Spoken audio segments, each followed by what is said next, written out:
The metallic tang of fear, mixed with the sharp, acrid scent of pumpkin bisque, burned my nostrils. It was just a few seconds after the bowl, steaming hot, had left my son-in-law's hand and arced across the polished mahogany table, splashing its orange fury squarely into my face. My eyes, instantly seared, clamped shut in a reflex of pain, but not before I saw the glint in Brad's eyes. A cold, triumphant malice I wouldn't wish on my worst enemy.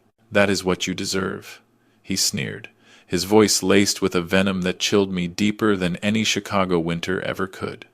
The words were a physical blow, heavier than the ceramic bowl he'd emptied. I heard a soft rustle, the whisper of expensive fabric, and then my daughter Emily's voice, trembling but clear, cut through the buzzing in my ears. "He is right, Dad." The burning on my face was immediate, an inferno that crept from my eyelids to my jawline, making my skin feel as though it was curling, shriveling like old parchment. But her words, her simple, devastating agreement, inflicted a wound far more profound, a kind of internal scorching that left ash where my heart used to be. I said nothing. What was there to say? The air in that opulent dining room, a room I'd secretly paid for, thickened with a silence so heavy it felt like it could shatter the very crystal Brad had just tapped with his cheap silverware. I simply reached for the pristine white napkin next to my untouched plate, my hand, despite the searing pain, remarkably steady. I wiped my face slowly, methodically, letting the warm, salty pumpkin residue mingle with the fresh tears the heat had drawn from my eyes. The soup, once a symbol of comfort, was now a grotesque mask, a fiery brand of their disdain. I stood up, my old knees creaking a little, a sound that usually betrayed my age, but tonight felt like the grinding gears of a machine powering up. My gaze swept across the room, lingering for a fraction of a second on Emily, whose eyes were fixed on her trembling hands, then on Brad, who was now smirking, a grotesque triumph etched on his face. He thought he'd won. He thought he'd discarded me. But before I even reached the doorway, before I allowed the frigid night air to cool the physical fire on my skin, I made one quick, deliberate call. What happened next? They never forgot. They never had a chance. If you are listening to this, and you're nodding along, thinking you know the people under your roof, let me tell you something. You never truly know anyone until they believe you have nothing left to offer them. Not a dime, not a favor, not even the phantom promise of future inheritance. That's when the masks slip, that's when the polite smiles vanish, and the true, ugly reflections of their souls stare back at you.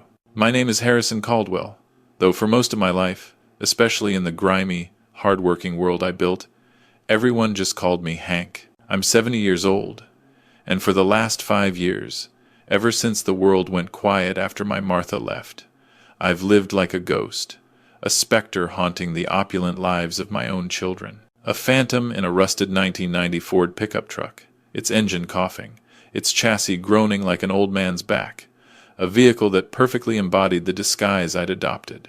I wore flannel shirts, the kind you'd buy at a thrift store or find tossed in a donation bin at a church potluck. Shirts that had definitely seen better days, some patched and mended with Martha's loving, if sometimes clumsy, stitches.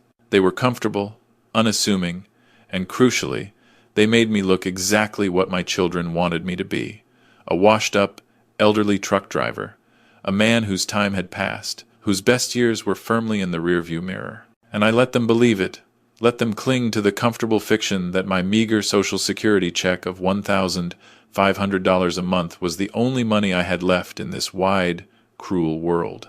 A sum barely enough to cover the monthly maintenance fees for the house Emily and Brad lived in, let alone the lavish lifestyle they desperately tried to project. They thought I was just old Hank, a retired road warrior with nothing but faded memories and a sputtering pension. They did not know that I was the quiet, almost mythical founder of Caldwell Logistics, a name whispered with a mixture of awe and fear in every freight yard and corporate boardroom across North America. Caldwell Logistics wasn't just a trucking company. It was a behemoth, a finely tuned machine of steel and sweat, a network that stretched from the concrete jungles of New York to the sun-baked docks of Long Beach, from the frozen plains of Alberta to the bustling ports of Miami. We moved everything, from microchips to medical supplies, from the components for the latest smartphones to the girders that held up skyscrapers. My trucks, thousands of them, were the veins and arteries of a continent, pumping commerce and keeping the gears of civilization turning. And they certainly didn't know that I still held the golden share, a single, unassuming stock certificate that, by corporate charter, gave me the ultimate veto power, an unassailable authority over an empire still worth hundreds of millions of dollars. An empire that, with a single phone call, I could set in motion or bring to a grinding halt. I had hidden it all for a reason born of hope and, ultimately, a profound, gut-wrenching naivete. I hid it to teach them independence, to see if they could stand on their own 2 feet without the soft, padded safety net of my wealth cushioning every fall. I hid it, in the deepest, most vulnerable part of my heart, to see if they loved me, for the man who'd raised them, who'd sacrificed so much, not for the boundless fortune they assumed was always at their disposal. Tonight, on my 70th birthday, a milestone that should have been marked by warmth and genuine affection, I got my answer, and it burned worse than any fire, worse than the hot soup now blistering my face. The dining room of the house, a sprawling, modern colonial in the affluent Chicago suburbs, was artificially warm, the thermostat cranked up to a decadent 75 degrees, even as January wind rattled the windows. But the air around the polished table, the very atmosphere in the room, was freezing. It was an emotional Arctic chill that seeped into my bones. This was a house, I reminded myself, a silent, bitter refrain that I had paid for.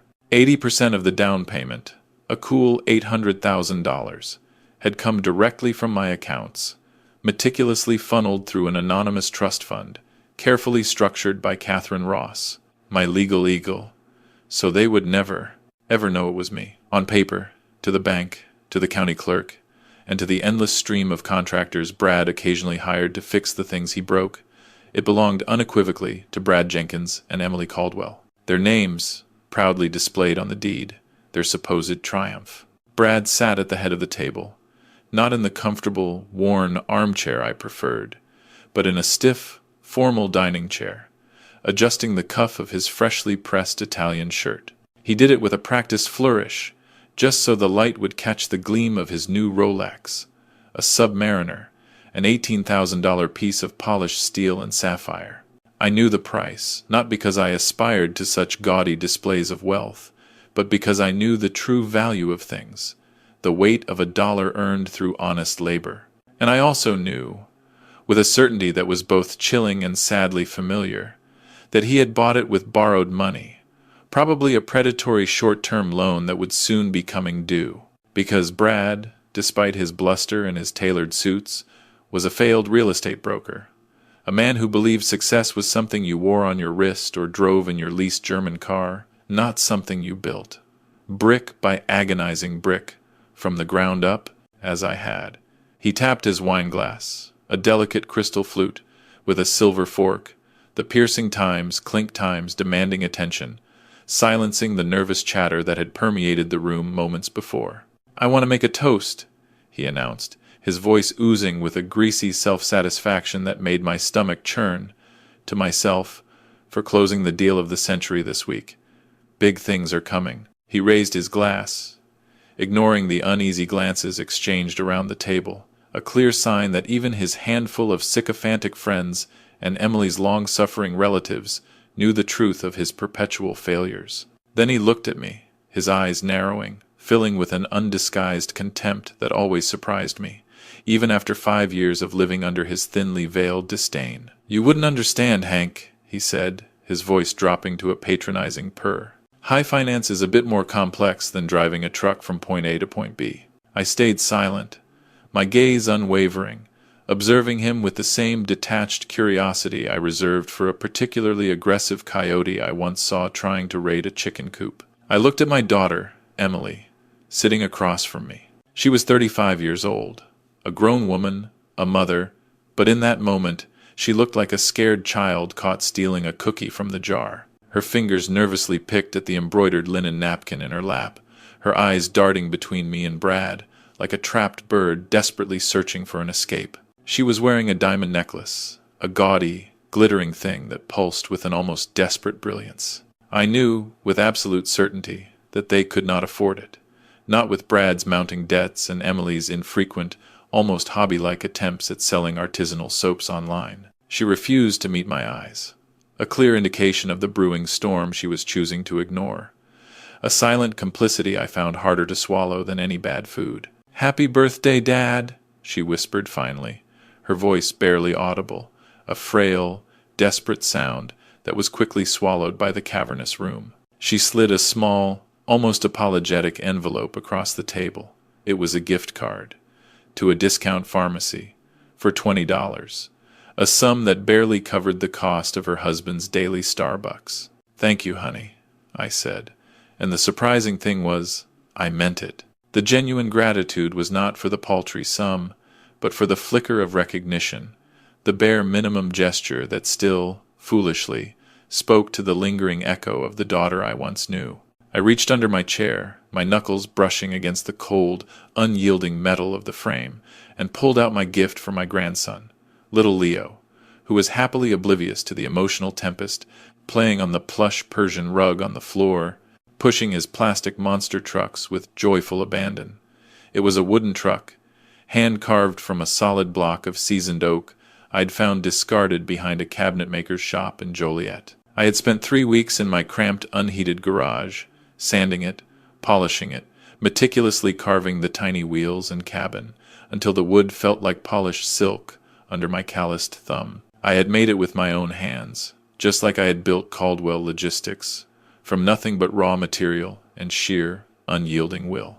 It was a piece of my soul, a tangible representation of the value of hard work and craftsmanship, something I desperately hoped to pass on to Leo. Brad snatched the toy from my hands before I could even extend it to the boy, before Leo's curious fingers could reach for it. He held it up, dangling it between 2 fingers like it was a piece of garbage he'd just found stuck to his shoe.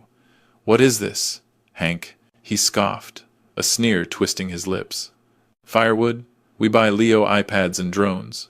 We do not give him scraps from your garage." He tossed the truck onto the floor, not gently, but with a dismissive flick of his wrist. It landed with a heavy thud on the hardwood, a sickening, splintering sound. A piece of the front wheel, precisely carved and meticulously sanded, chipped off, scattering like lost teeth across the polished floor. My heart, a muscle I thought had been hardened by decades of unforgiving labor and the profound grief of Martha's passing, cracked with that sound. A sharp, internal pain, a dull ache that resonated through my entire being.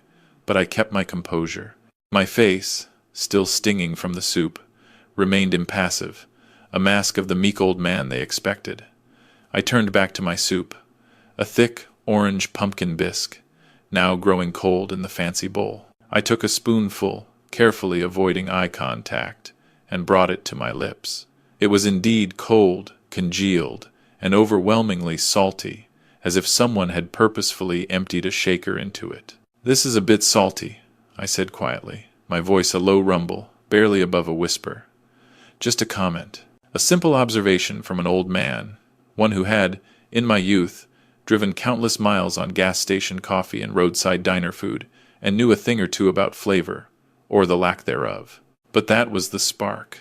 That was the tiny, innocuous match that lit the fuse of Brad's simmering, resentful rage." Brad slammed his fist on the table.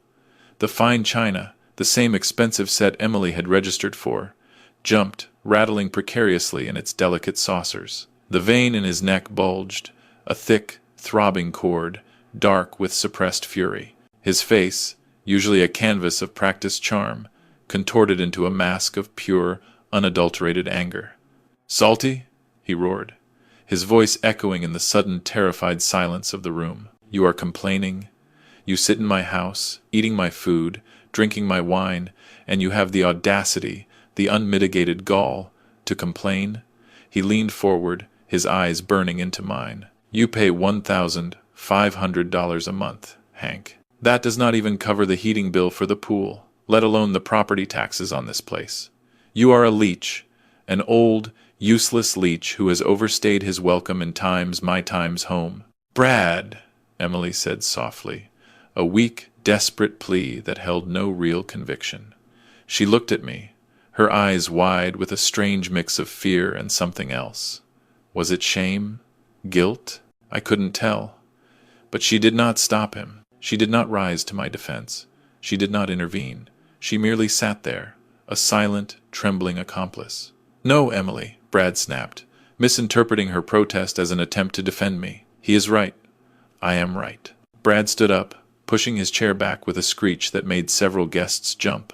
He grabbed his bowl, the pumpkin bisque still steaming, a swirling vortex of orange. I saw the madness in his eyes, a wild, untamed fury that had been building for years, fueled by his own failures and his pathetic envy. But even then, even with the direct, undeniable threat in his gaze, I did not truly believe he would do it. I did not believe a human being, a member of my own family, could treat another in such a barbaric, inhumane way. If you do not like the soup, Hank, he snarled, his lips peeling back from his teeth, maybe you should wear it. He swung his arm, a wide, sweeping arc. The thick orange liquid flew, a blazing projectile, and hit me squarely in the face. It splashed into my eyes, my nose, my mouth, scalding my delicate membranes. The heat was instantaneous, searing, a raw, burning agony that made me gasp, choking on the viscous liquid as it dripped down my chin and onto my chest. But the physical pain, excruciating as it was nothing compared to the profound, soul-crushing anguish of what I saw when I looked down.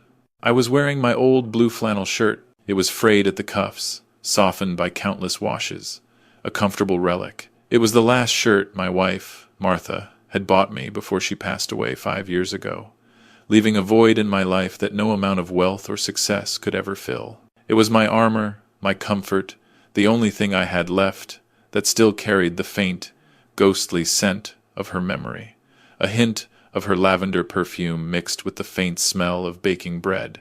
Now it was stained a horrifying, garish orange, ruined by the petty cruelty of a man who lived in a house I had bought, breathed air I had paid for, and wore a watch I could have bought him a dozen times over, had I chosen to. I sat there, frozen, a living statue carved from humiliation and pain. The soup dripped from my eyelashes, forming little trails through the ointment I'd secretly dabbed on the nascent blisters. My skin felt like it was bubbling, blistering, a sickening heat radiating from deep within. The room went silent, a shocked, horrified silence. Even Brad seemed momentarily stunned by his own violence. A flicker of something akin to fear, or perhaps just surprise, crossing his features for a second. But then, as if realizing the weakness of that moment, he doubled down, his face hardening, the sneer returning. "That is what you deserve," he spat, his voice low, filled with a cruel satisfaction. "Look at you, pathetic." I slowly, deliberately, reached for my napkin again. My fingers, though still trembling from the shock, were steady enough to wipe my eyes. The stinging was unbearable, a million tiny needles pricking my pupils. I turned to Emily, my little girl, the girl I had carried on my shoulders when she was small, the girl I had protected from every real and imagined storm, from scraped knees to broken hearts. I waited for her to scream, for her to slap him, for her to finally see the monster she had married and the depths to which she had fallen. I waited for her to hand me a towel, a comforting hand, a single word of solace. "Dad," she said, her voice trembling, a high-pitched, reedy sound that tore at the remnants of my resolve.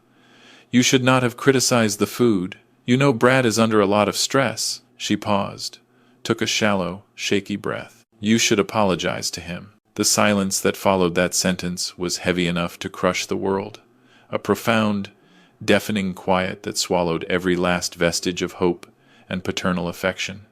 Apologize. My daughter, my flesh and blood, wanted times to apologize to the man who had just assaulted me, humiliated me, and desecrated the last tangible link I had to her mother. In that moment, Harrison Caldwell, the weary, unsuspecting truck driver, the man who had pretended to be meek and broken, died.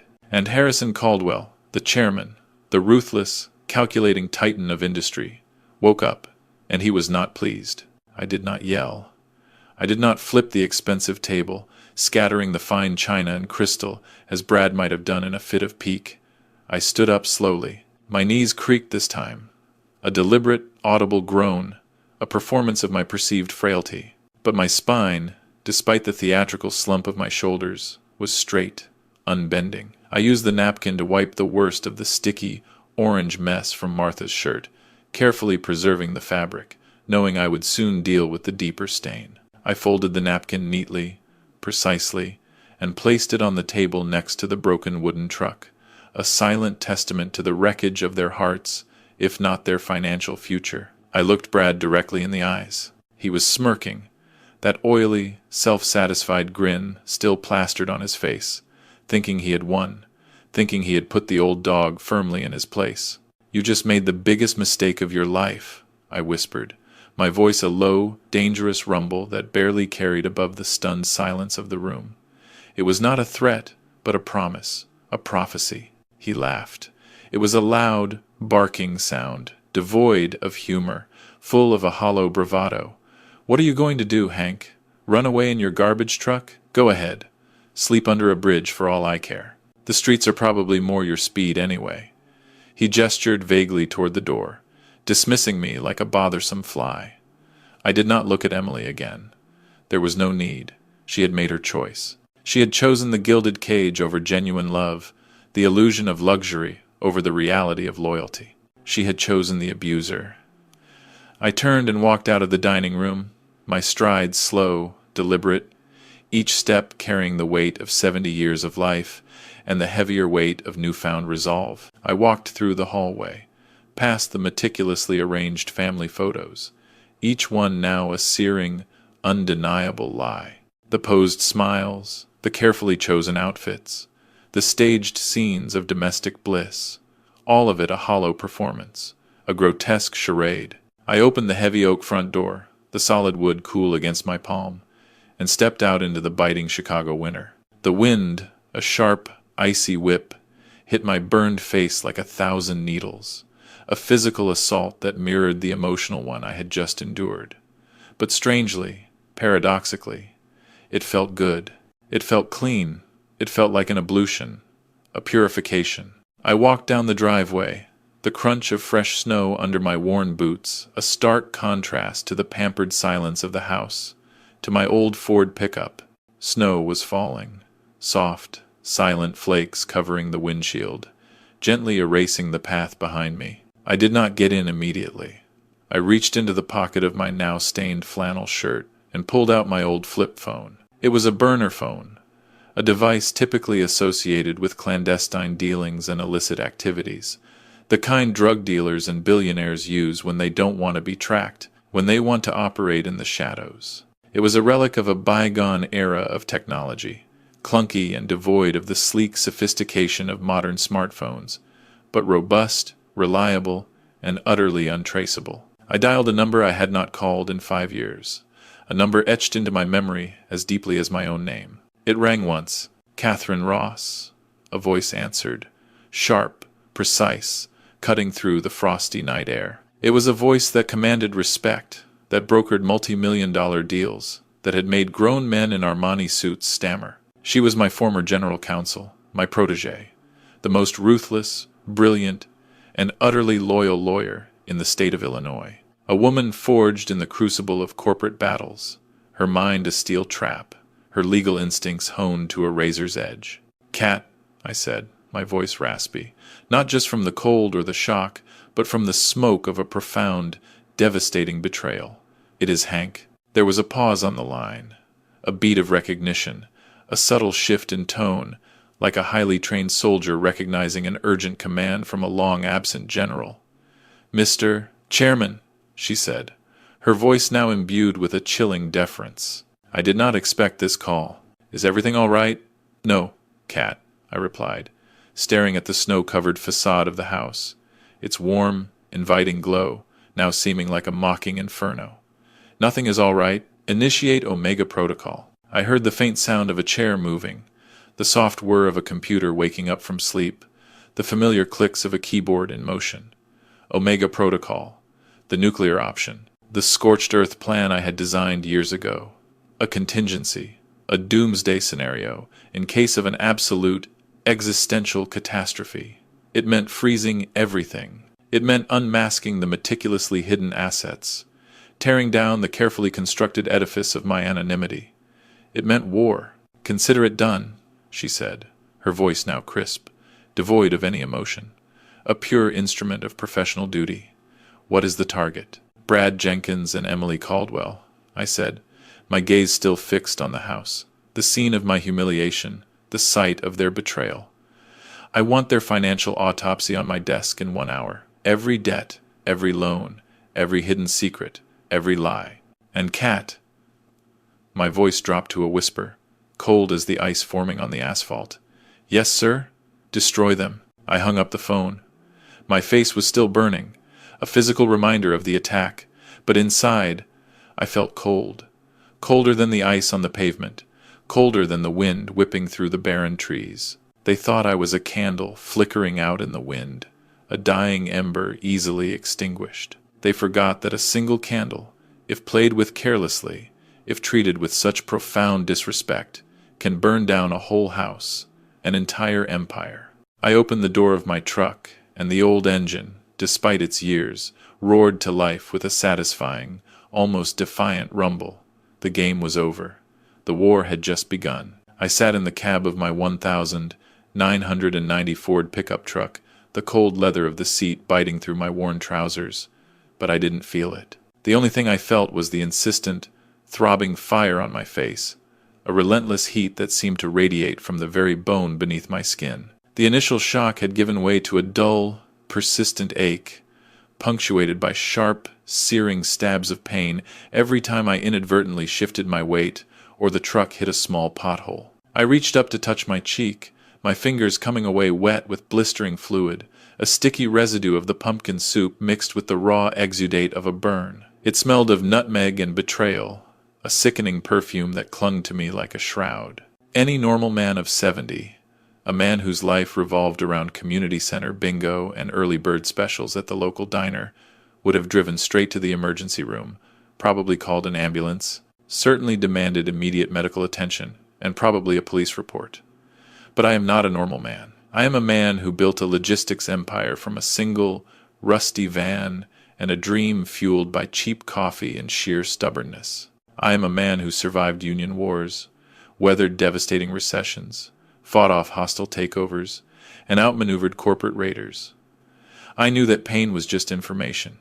It tells you you're still alive. And right now, I needed to be very, very alive, because I had work to do, a symphony of vengeance to conduct. I drove 2 blocks away from the house that I had paid for, the house that now glowed with a mocking warmth in the rearview mirror, and pulled into the deep shadows of an old oak tree, its gnarled branches reaching out like skeletal fingers against the inky sky. The streetlights, softened by the falling snow, cast long, spectral shadows across the hood of my truck, transforming it into a temporary fortress, a mobile command center. I breathed in the familiar smell of old gasoline and dust, the faint, comforting aroma of stale coffee and worn leather, the smell of my sanctuary. For 5 years, this truck had been my most effective disguise, my ultimate camouflage. It was the perfect prop, the unassuming shell that had convinced the world, and more importantly, my own flesh and blood, that I was nothing more than a washed-up old driver, living on pennies, dreaming of retirement in a Florida trailer park. But tonight, the disguise was coming off. The performance was over. The true show was about to begin. I reached under the passenger seat, my fingers brushing against the cold steel of the floorboard, and pulled out a small metal box, expertly welded to the frame, hidden from casual sight. It wasn't just a box. It was a vault, a personal safe for my secrets. I punched in a code, a sequence of numbers my fingers remembered better than my own birthday, a testament to the urgency and frequency with which I had once accessed the information it protected. Asterisk. Click asterisk. The box opened with a soft, mechanical sigh. Inside lay a single object, austere and utilitarian, A black flip phone, another burner, a twin to the one I'd used moments ago. It was old technology, a relic from a simpler time, devoid of the glossy screens, the myriad apps, the endless distractions of the digital age. It only had one purpose: connections. Direct, secure, untraceable connections to the network I had built. My hands were shaking, not from the pain in my face, which was a constant, dull thrum, but from the raw adrenaline that was flooding my system for the first time in years. It was the old rush, the exhilarating, terrifying feeling of the hunt, of the chase, of the chess game played at the highest stakes, where fortunes and lives hung in the balance. It was the thrill of the fight, a feeling I thought I had buried with Martha. I flipped the phone open, and the screen glowed with a pale blue light, almost ethereal in the darkness of the cab. I dialed a number I had memorized a decade ago, a private line known only to a select few, a number reserved for true emergencies. It rang once, twice. Catherine Ross, her voice, sharp as a razor blade, answered instantly. It was well past 11 at night, but I knew she would answer. Kat never truly slept. She was a woman who lived for the fight, for the challenge, for the intricate dance of legal strategy. She was the only person in the world who knew the truth about who I really was, who understood the intricate web of my wealth, my trusts, my hidden assets. She was my former chief legal counsel, the woman I had personally trained to be a shark in a sea of goldfish, a legal strategist so formidable she could dismantle an opponent's entire corporate structure with a single, well-placed subpoena. "Cat," I said, the word coming out as a croak, my throat raw from the lingering shock of the assault, from the sudden rush of suppressed emotions. "Hank?" The shift in her tone was instant, a palpable change from professional alert to a deep, personal concern. "What is wrong? You never call this line unless the sky is falling." "The sky fell, Cat," I said, staring at my reflection in the rearview mirror. A monster stared back at me, one side of his face angry and red, a grotesque caricature of the man I used to be. They crossed the line. I didn't have to explain who they were. Kat had warned me years ago, with her usual blunt honesty and legal precision. She had told me that hiding my wealth to teach them a lesson was a dangerous game, a moral experiment fraught with unforeseen consequences. She had told me that money, or the sudden appearance of it, often reveals character. But the times lack times of money, the pretense of poverty, reveals teeth. Sharp, predatory teeth. She was right, so painfully, tragically right. I took a deep, shuddering breath, a lungful of the cold, dusty air of the truck cab, and gave the order I had hoped, prayed, I would never have to give. "Initiate Omega Protocol." There was a silence on the other end, a heavy, pregnant silence, thick with understanding and the weight of what I was asking. Omega Protocol was indeed the nuclear option, the scorched earth policy, a legal and financial tsunami designed to utterly dismantle and crush any entity foolish enough to threaten the Caldwell Empire. It meant unmasking every hidden asset, freezing every trust fund, unleashing the full legal and financial might I had carefully constructed over 40 years. "Are you sure, Hank?" she asked softly, her voice uncharacteristically gentle, a rare glimpse beneath her steel exterior. "Once we start this, there is no going back. The anonymity is gone. The protection is gone. You will be Harrison Caldwell again, the man who built an empire, the man who commanded respect, but also the man who became a target for every ambitious jackal." I looked back toward the house down the street, my gaze lingering on the warm glow of the windows, imagining them inside, perhaps laughing, cleaning up the soup, wiping away the old man's mess, drinking the expensive wine I had paid for. I imagined Brad boasting of his victory, Emily, perhaps, comforting him, confirming his grotesque narrative. "I am sure," I said, my voice hardening into steel, each word a hammer blow against my lingering grief and regret. "Freeze the shadow accounts. Lock down the trust. And Kat, I want a full forensic audit on Brad Jenkins. I want to know every dime he owes, every lie he has told, every skeleton rattling in his closet. I want his financial autopsy on my desk in 1 hour." "Consider it done," she said, her voice now back to its usual crisp, professional tone, the general reporting for duty. "And Hank, please be careful. When you corner a rat, it bites. I hung up the phone, closing it with a sharp, decisive snap. I sat there in the darkness, the cold gripping me, waiting for the massive, intricate machine I had just activated to begin turning, its gears grinding, its mechanisms whirring into motion. The pain in my face was throbbing now, a steady, relentless drumbeat of agony, a physical echo of the wounds they had inflicted on my heart. I reached into the glove compartment, my fingers fumbling until they found a small, unmarked tube of burn ointment I kept for engine work, minor scrapes and scalds from working on the old truck.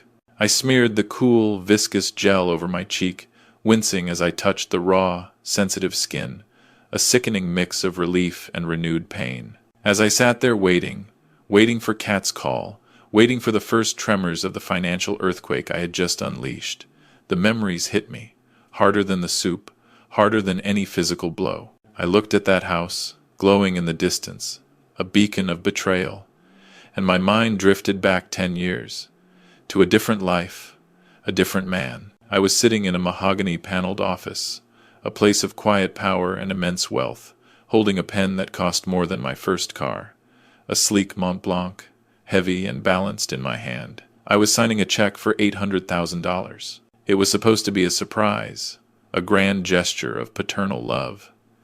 Emily had just married Brad, a whirlwind romance I had viewed with cautious optimism, hoping he would prove worthy of my daughter. They were young, full of dreams, and utterly broke, drowning in student loan debt and the crushing weight of a nascent, barely viable real estate career for Brad. I wanted to give them a foundation, a nest, a secure place to build their future. But I didn't want to control them, not overtly, so I put the deed in their names, making them the official owners, giving them the illusion of independent success.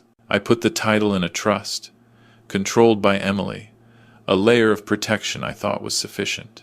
I thought I was giving them freedom, a leg up in a world that often kicked young couples down. I remembered the day I gave them the keys.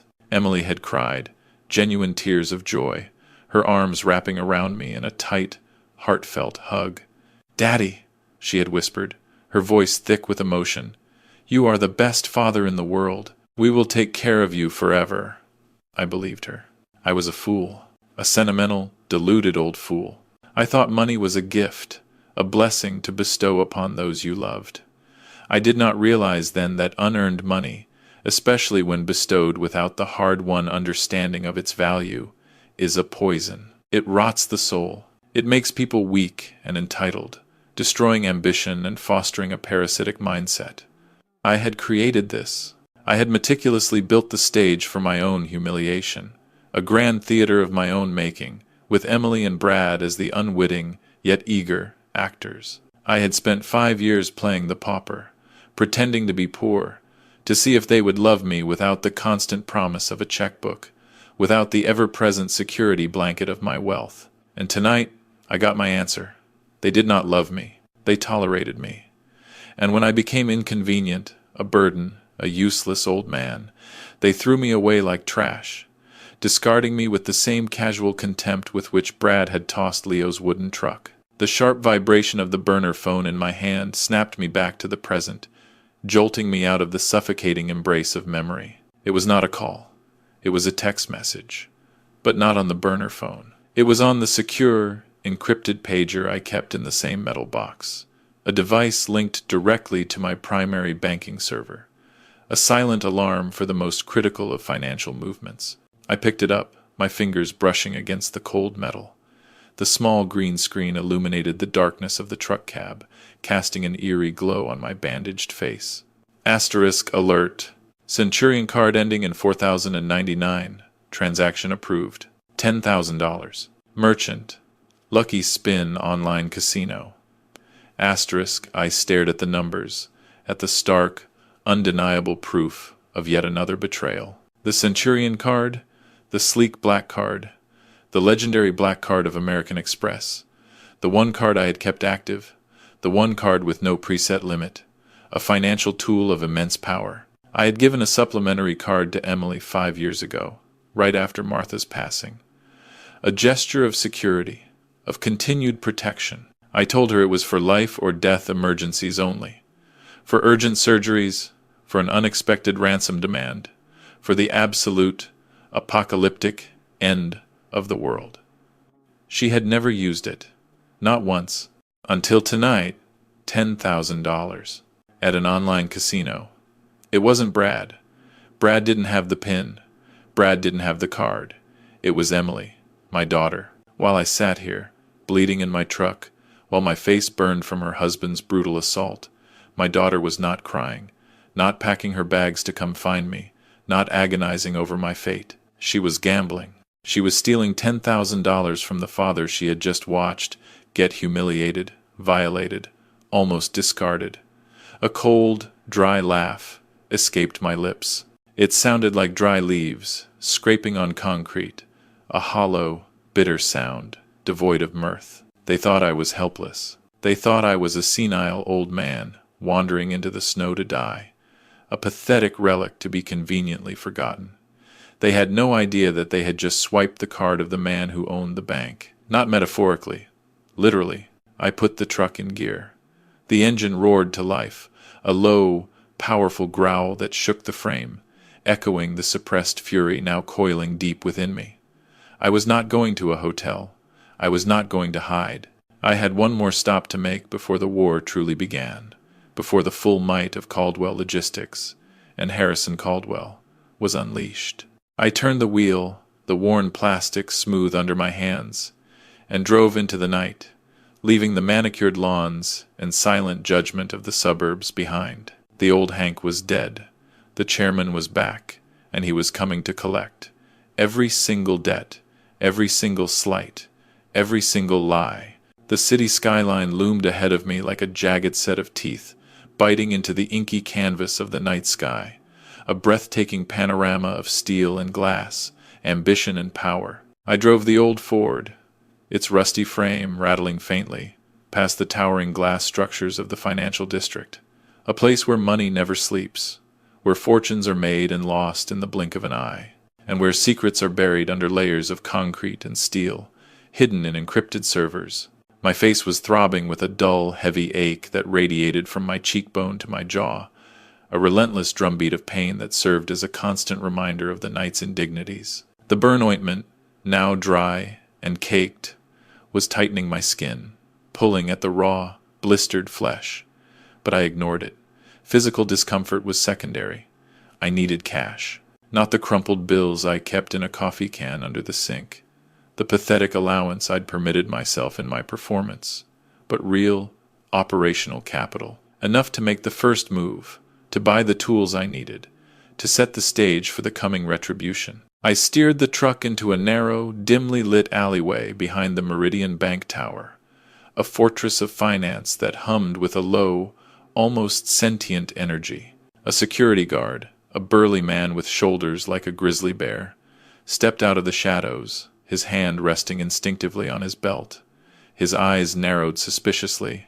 He took one look at my battered truck, its faded paint and dented fenders, and my disheveled appearance, the stained flannel shirt, the smudged ointment on my face, and started to raise a hand to wave me off, to dismiss me as a vagrant or a confused old man who had strayed into the wrong part of town.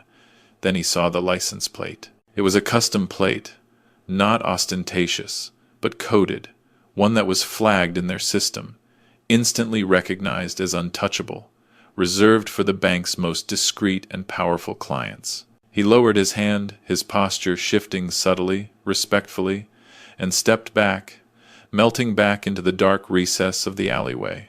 He knew better than to ask questions. I parked the truck in a spot that was clearly marked reserved, chairman's access only, and climbed out.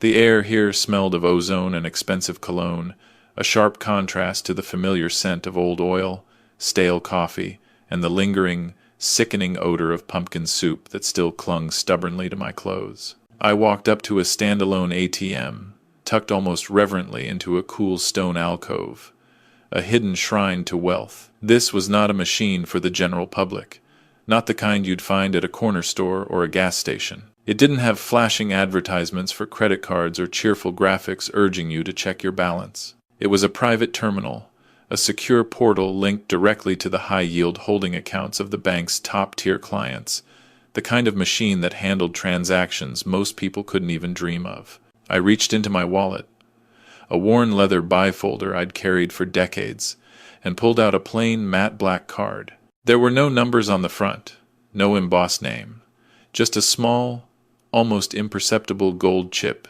embedded in the corner, a tiny spark of immense power. I slid it into the slot. The screen did not ask for a language preference. It simply turned a deep, obsidian navy blue and requested an access code. My fingers, surprisingly nimble despite their age and the trauma of the night, moved automatically over the keypad, a muscle memory ingrained from decades of discrete financial management. 741900 Alpha. It was a sequence I had not used in 5 years.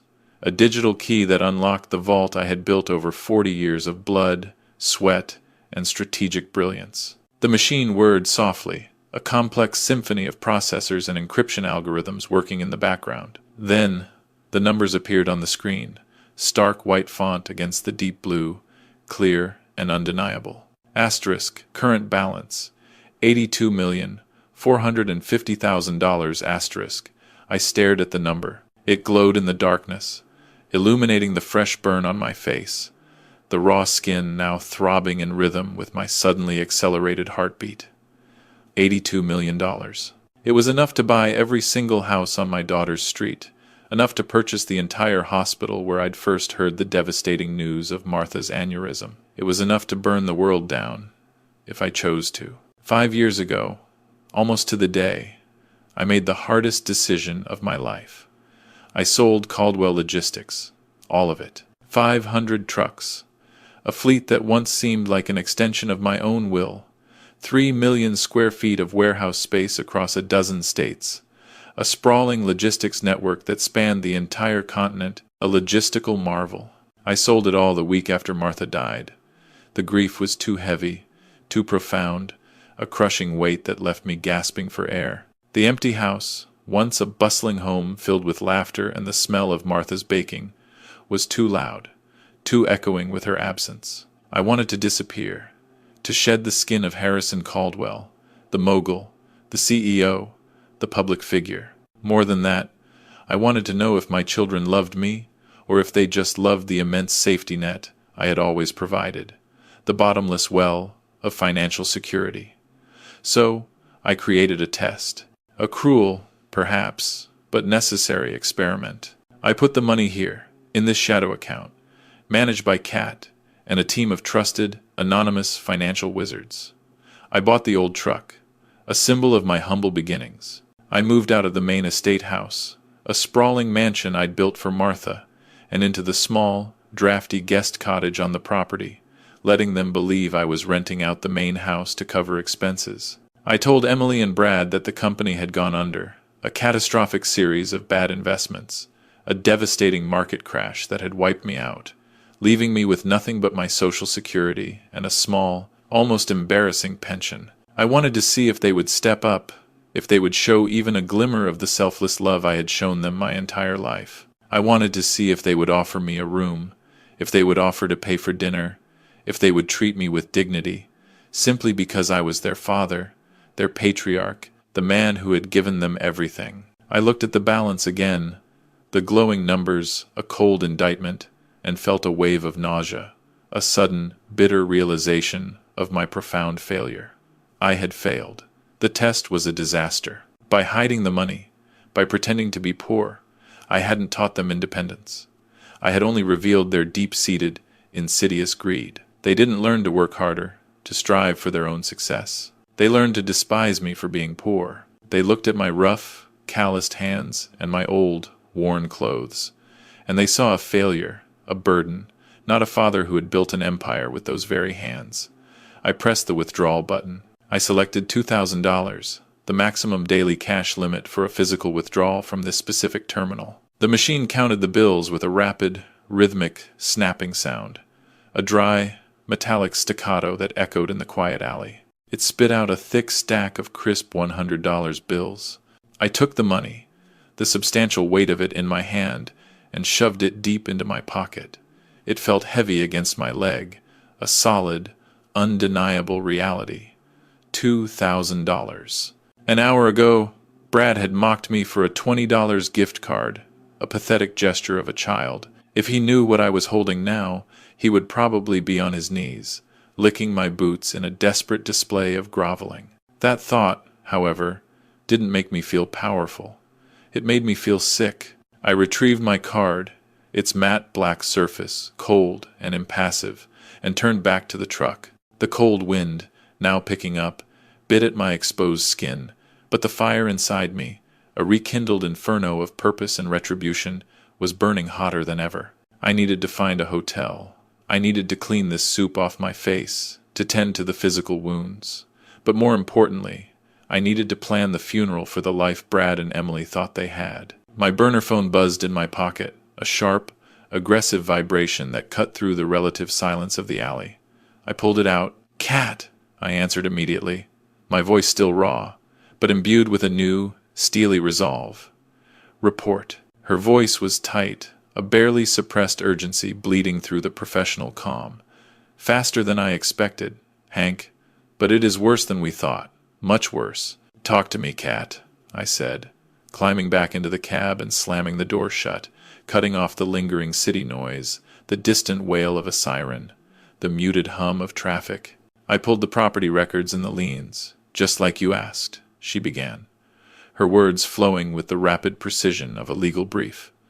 "Brad didn't just borrow money for a Rolex or a leased car, Hank. He went to the secondary market, the predatory lenders, the kind of people you avoid at all costs." "Go on," I said, gripping the steering wheel, my knuckles turning white, bracing myself for the inevitable blow. "He mortgaged the house, Hank, the house you paid for." The words hung in the air, cold and heavy. The house, Martha's dream house, the one I bought for them so my grandson, Leo, would have a yard to play in, a safe, suburban haven away from the chaos of the city. "He forged your signature on a quitclaim deed, transferring the title to a shell company he controls. And then he leveraged it for a hard money loan, a brutal, short-term, high-interest financing option that only the truly desperate or the utterly foolhardy pursue." I closed my eyes. The image of the beautiful, sprawling colonial, the carefully tended garden, the swing set I'd personally installed for Leo, flashed through my mind, now tainted, sullied by Brad's perfidy.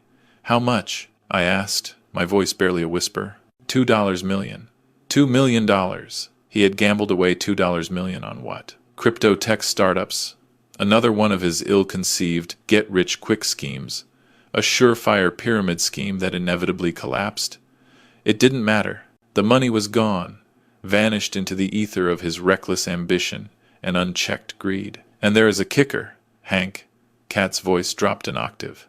A note of genuine concern, almost fear, creeping into her usually unflappable tone. "The lender isn't a bank. It is the Ivanov Syndicate. They are loan sharks, Hank. Real ones. The kind who don't send polite letters when you miss a payment. They send men with baseball bats." I stared through the windshield at the brick wall of the alley, the rough texture of the mortar somehow mesmerizing in the dim light. The Ivanovs. The name resonated with a cold, primal fear from my past. I knew them from the old days, from the brutal, cutthroat world of long-haul trucking, when I had to keep my Caldwell logistics trucks from being hijacked on the interstate, when I had to deal with territorial disputes and protection rackets. They were not bankers. They were butchers. They were the kind of people who made sure their debts were paid, one way or another, with brutal, uncompromising efficiency. "What are the terms, Kat?" I asked, my voice flat, devoid of emotion, the voice of a man preparing for battle. She hesitated. "That is the problem. He is in default. He missed the balloon payment last week. They gave him a grace period, just a few days, because he promised them a big payout from an inheritance." Inheritance. The word hung in the air, heavy with unspoken implications. "He told them you were sick, Hank. He told them you were senile and on your deathbed. He promised them he would have control of your assets, your pension, whatever scraps he thought you had left, within the month." I laughed. It was a dry, humorless sound, a bitter echo of the laughter I had heard in my own dining room just hours ago. So that was the plan. The whole elaborate, sickening charade, get the power of attorney, put the old man in a home, sell the truck, take the pension, liquidate anything I owned, and pay off the mob. When is the deadline? I asked, my voice a cold steel wire, taut and ready to snap. 48 hours. If he doesn't pay $2 million by Friday night, they take the house. And Hank, her voice softened, knowing these guys, they won't just evict them, they will hurt him, and they might hurt Emily and Leo too, just to make a point. My grip on the phone tightened until the plastic creaked, threatening to shatter. They had betrayed me. They had humiliated me. They had stolen from me. But Leo, my grandson, little Leo, was innocent in all of this. He was sleeping in a house that was about to become a war zone, caught in the crossfire of his parents' greed and desperation. "Okay, Kat," I said, a grim determination settling over me. "I know what I have to do." "You are not going to pay it, are you, Hank?" she asked, a hint of professional curiosity, and perhaps a flicker of admiration, in her voice. "No," I said, a slow predatory smile spreading across my face, stretching the tight, burned skin. "I am not going to pay it. Not yet.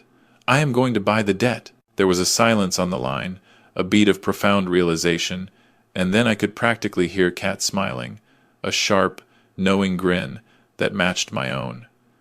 "You want to become the lender?" she said, her voice filled with a thrilled understanding. "Exactly.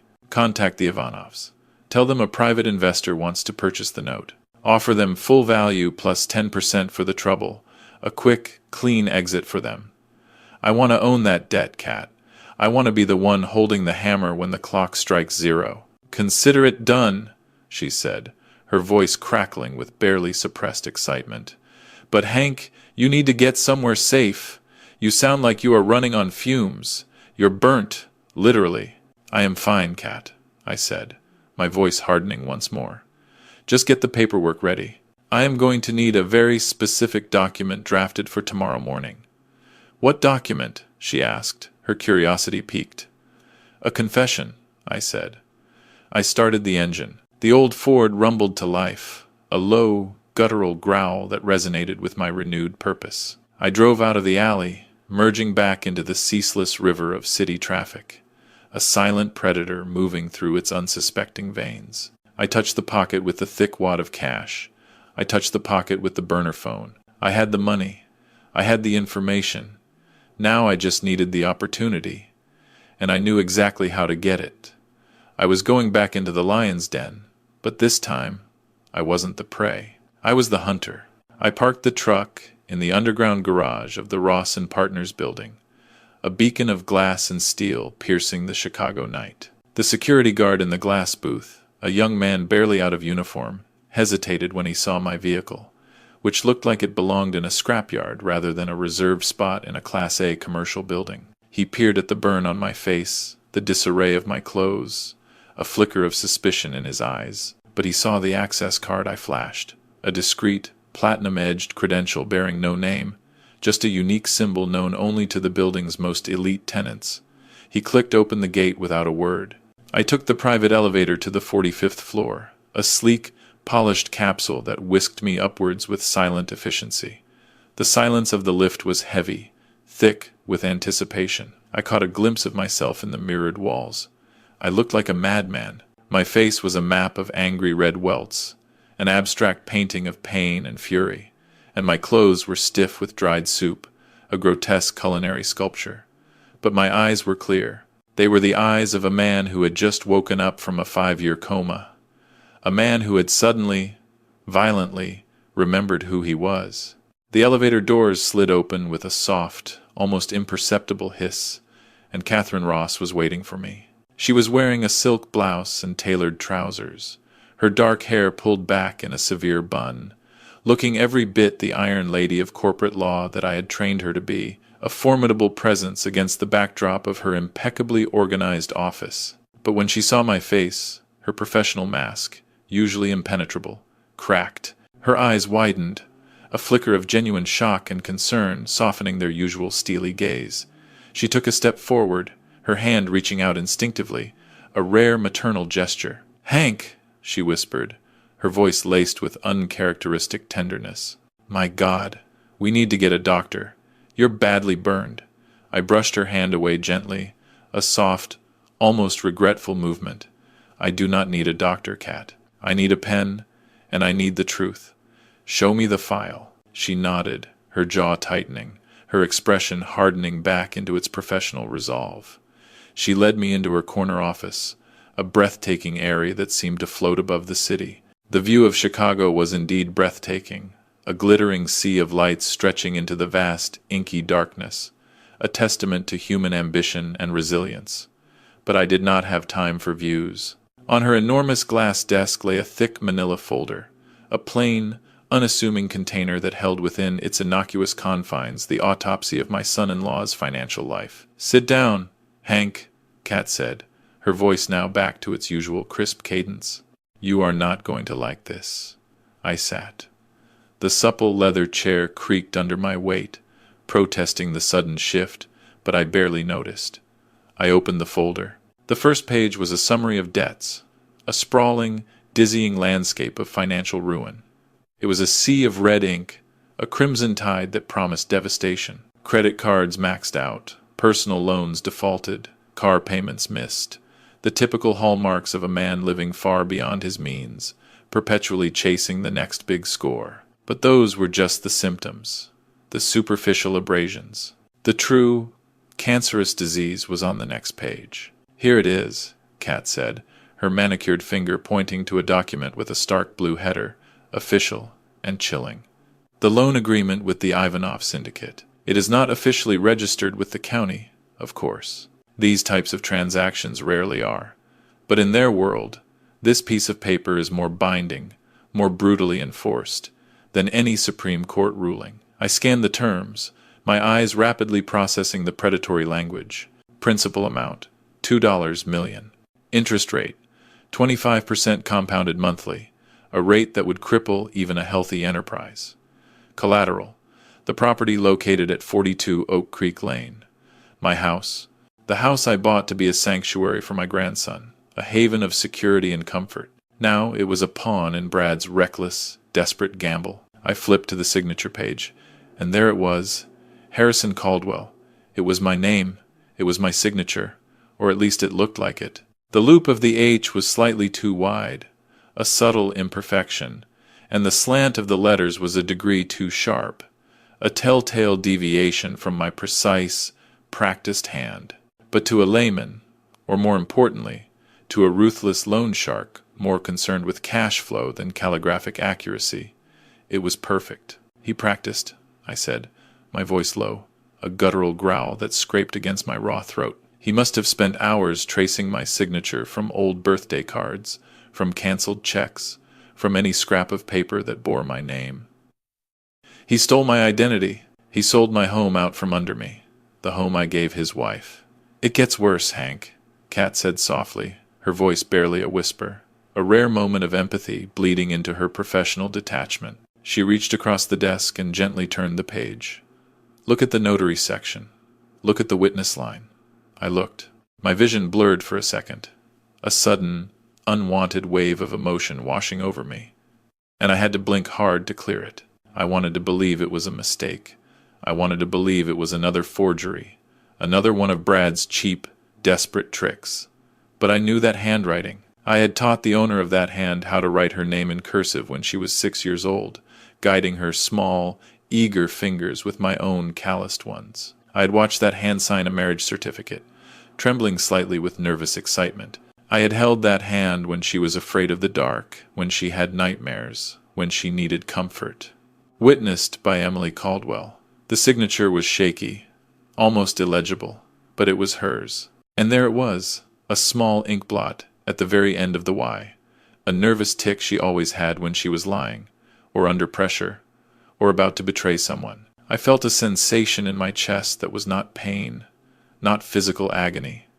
It was something colder, infinitely more devastating. It was the feeling of a connection being severed, a cord that had lasted 35 years, since the moment she was born, snapping in the pristine, silent air of that corner office. A bond, once thought unbreakable, dissolving into nothingness. She knew, I whispered, the words barely audible, a profound realization that was far more crushing than any physical injury. She did not just know, Cat, I said, my voice now laced with a bitter, searing certainty.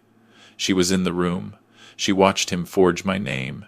She watched him sign our lives away to the mob. And then she picked up the pen and validated it. She completed the circle of betrayal. She is scared, Hank, Cat said, her voice a lawyer's carefully constructed defense, playing the devil's advocate, trying to find a shred of mitigating circumstance. Brad is manipulative. He probably told her it was the only way, that they would lose everything if she didn't cooperate. He probably told her it was just a formality, a harmless signature. I slammed the folder shut. The sound echoed like a gunshot in the quiet office, a sharp, violent punctuation mark on the end of their perfidy. Do not make excuses for her, Cat, I snapped, my voice rising for the first time, a raw edge of fury cracking through the veneer of my composure. She is 35 years old. She is a mother. She knows right from wrong. She watched her husband throw boiling soup in my face tonight and told me to apologize. Now I see why. It was not just submission. It was guilt. She could not look at me because she had already sold me. She had sold her father for a diamond necklace and a precarious illusion of wealth. I stood up and walked to the panoramic window, my back to Cat, staring out at the vast, indifferent city lights.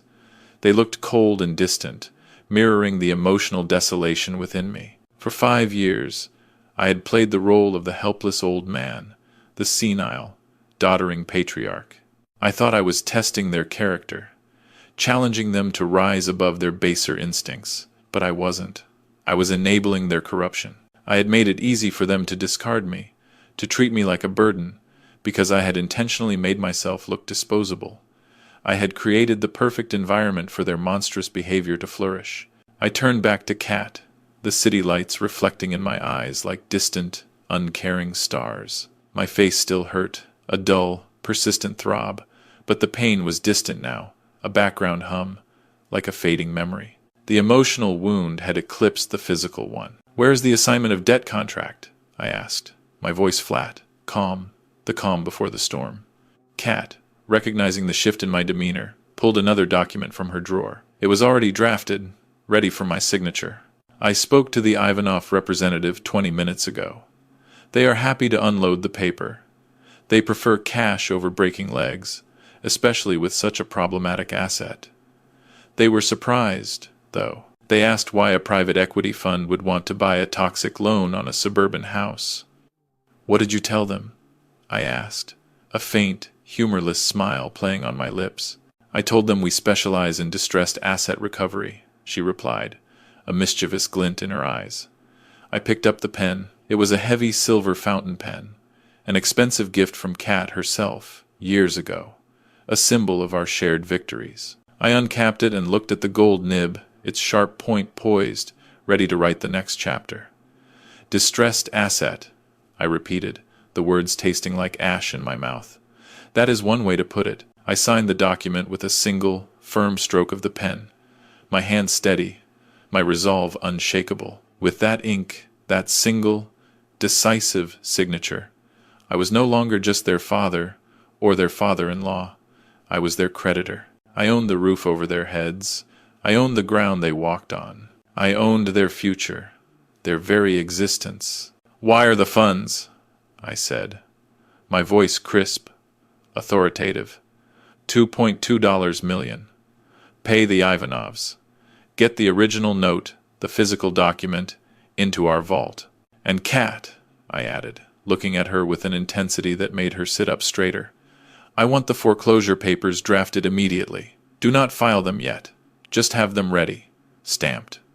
Prepared. Done," she replied, already typing on her laptop, her fingers flying across the keys. "There is one more thing," I said, a thought that had been brewing in the deepest recesses of my mind, now crystallizing into undeniable truth. "What is it?" she asked, her hand hovering over her laptop, sensing the gravity of my next request. "I need a new will." Cat paused, her eyes searching mine, trying to gauge the depth of my resolve. "Hank, are you sure? This is permanent. I am sure, I replied, my voice unwavering. Absolute. Revoke the previous trust. Revoke all previous inheritance clauses.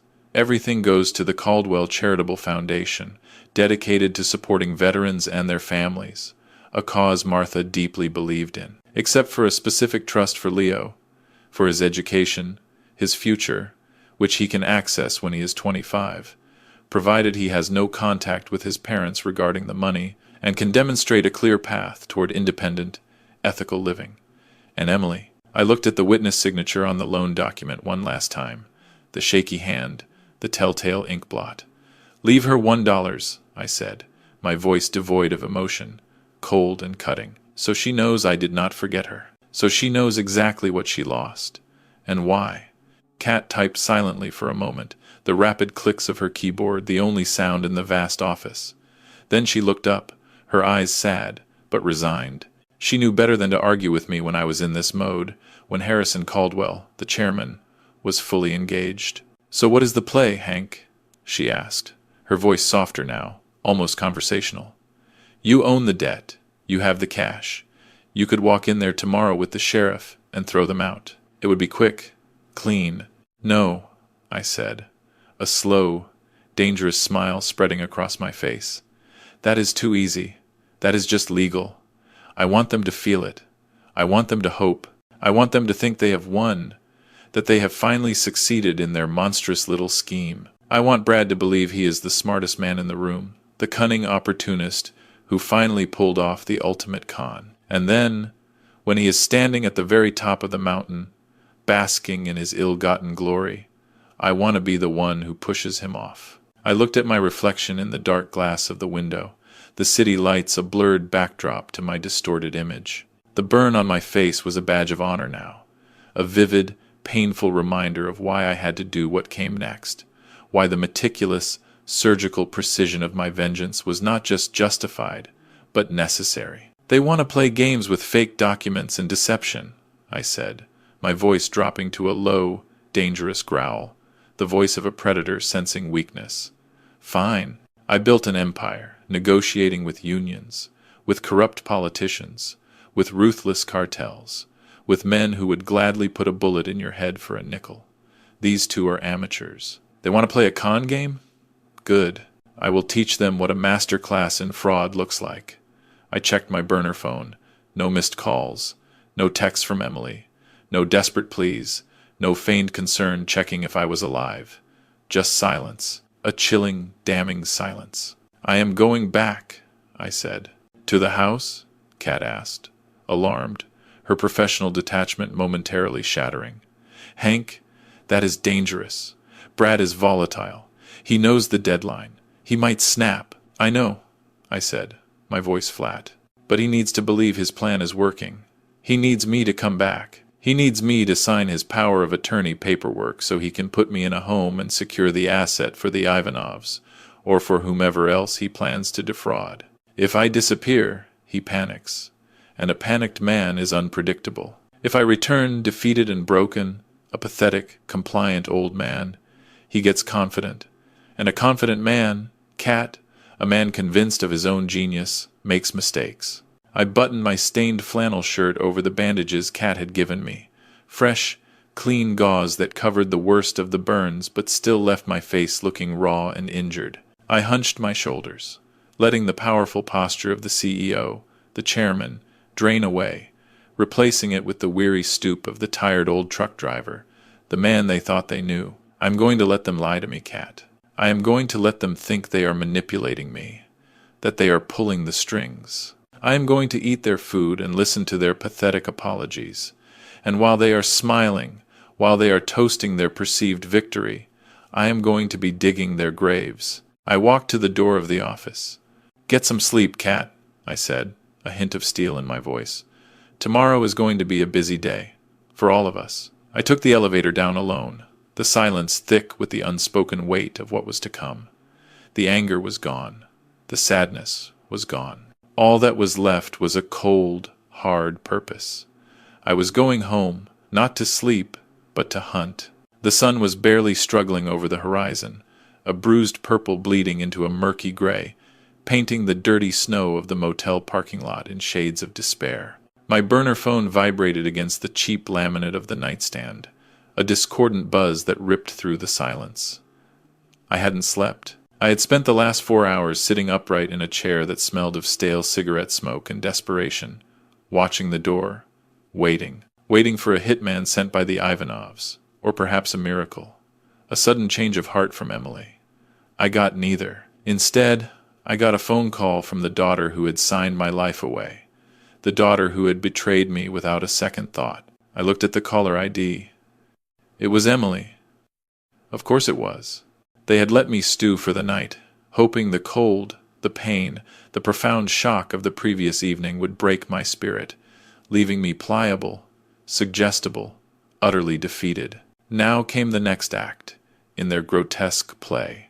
The feigned concern, the desperate pleas, the emotional manipulation designed to lure me back into their cage. I cleared my throat, forcing a deliberate roughness into my voice, a tremor of weakness that I did not feel, but knew they expected. I pressed the green button and held the phone to my uninjured ear, bracing myself.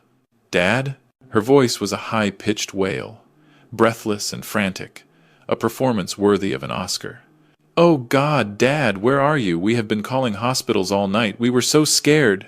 If I didn't know about the Lucky Spin online casino transaction, time-stamped at midnight, precisely when she was supposedly calling hospitals, I might have believed her. If I didn't know she had witnessed my forged signature, a willing accomplice in Brad's scheme, I might have felt a pang of guilt, a flicker of the old paternal instinct to comfort and protect. Now, all I felt was a cold, clinical detachment, like a scientist observing a specimen under a microscope, analyzing its predictable, base behaviors. "I am safe, Emily," I said, letting my voice quaver just enough, adding the subtle inflection of a confused, overwhelmed old man. "I stayed at a motel. I needed to think." There was a pause, a significant beat of silence, and I could hear her breathing change, a subtle shift in rhythm. I imagined her covering the mouthpiece, probably to signal Brad, to give him a hurried update on the status of their prey. Then she came back on, her voice stronger, more urgent, imbued with a fresh layer of performative desperation. "Dad, please come home. Brad is sick over what happened. He was drunk, Dad. He did not mean it. He has been crying all morning. He wants to apologize. He wants to make it right." I looked at my reflection in the cracked motel mirror, the cheap silvering peeling at the edges, distorting my image. The burn on my cheek had indeed blistered overnight, turning an angry, purpling red, a testament to the savagery of Brad's attack. Crying?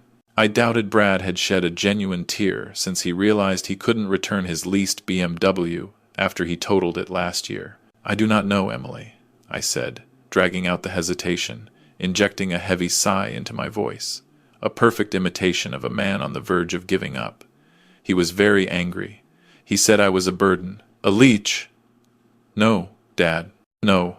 That was the stress talking, the pressure of his business. You know how Brad gets. She was laying it on thick now, the excuses flowing like cheap wine. "Look, we sat down and talked all night. We realized we have been handling everything wrong. You are not a burden. You are family. We want to help you. We want to take care of you properly. No more fighting. We want to manage everything for you. So you do not have to worry about money, or the house, or anything. Just come home and let us fix this. Let us take care of you. Asterisk. Manage everything, asterisk." There were the magic words, the very words I had been waiting for, the final, irresistible lure. The trap was set. I muted the phone for a second and looked at Kat, who was sitting on the edge of the other bed, her posture rigid, her eyes sharp behind her glasses. She had arrived with the final pieces of paperwork an hour ago, quietly slipping into the motel room like a shadow. I repeated Emily's words to her, the exact phrase she'd used, "Manage everything." Kat's eyes narrowed, a glint of steel in their depths. "Power of attorney," she whispered, mouthing the words clearly, a silent confirmation of our suspicions. "They do not just want you back, Hank. They are on a deadline with the Ivanovs. They need immediate access to your accounts, to your pension, to any assets you might still have. And they need legal authority to liquidate those assets without your consent, without any messy probate court procedures. She paused, her gaze unwavering. If you go back, they are going to shove a power of attorney document in your face before you even take your coat off. If you sign that, they can legally commit you to a state facility, claiming dementia or incompetence, and then sell everything you own to pay off the mob. It's a solid plan, Hank. Evil, but solid. It was exactly what I would have done, I thought grimly, if I were a soulless predator with a 48-hour deadline hanging over my head. I unmuted the phone. I am tired, Emily, I said, sighing heavily, letting the exhaustion, both real and feigned, bleed into my voice. I am very tired. The burn hurts, and I do not have anywhere else to go. Come home, Dad, she pleaded, her voice thick with manufactured emotion. I will make you soup, the good kind. Chicken noodle, your favorite. We will take care of you. Just come home. Okay, I said, my voice barely audible, a man surrendering to his fate. I will be there in an hour. I hung up. Kat looked at me with genuine concern, her usual professional demeanor replaced by a flash of human warmth. You know you are walking into a cage, she said, her voice low and serious. Once you step through that door, you are on their territory. If they realize you know about the loan or the forgery, Brad might get violent again, and this time he might use something harder than soup. I know, I said, standing up and stretching my stiff back, letting a performance of vulnerability enter my movements. But a cage is only a cage if you do not have the key, and I have the master key. I looked at her, my eyes, though still masked by a film of simulated confusion, holding a glint of the old chairman's resolve. I need them to believe they have won, Kat. I need Brad to feel that surge of arrogance, that intoxicating belief in his own genius. When he feels safe, when he feels triumphant, he will get sloppy. He will admit things. And I need that confession recorded. I walked into the motel bathroom. The fluorescent light hummed, buzzing like an angry hornet, illuminating the cheap, stained tiles. I looked at the burn again. It was healing too well. It looked painful, certainly, but it also looked manageable, clean around the edges. That would not do.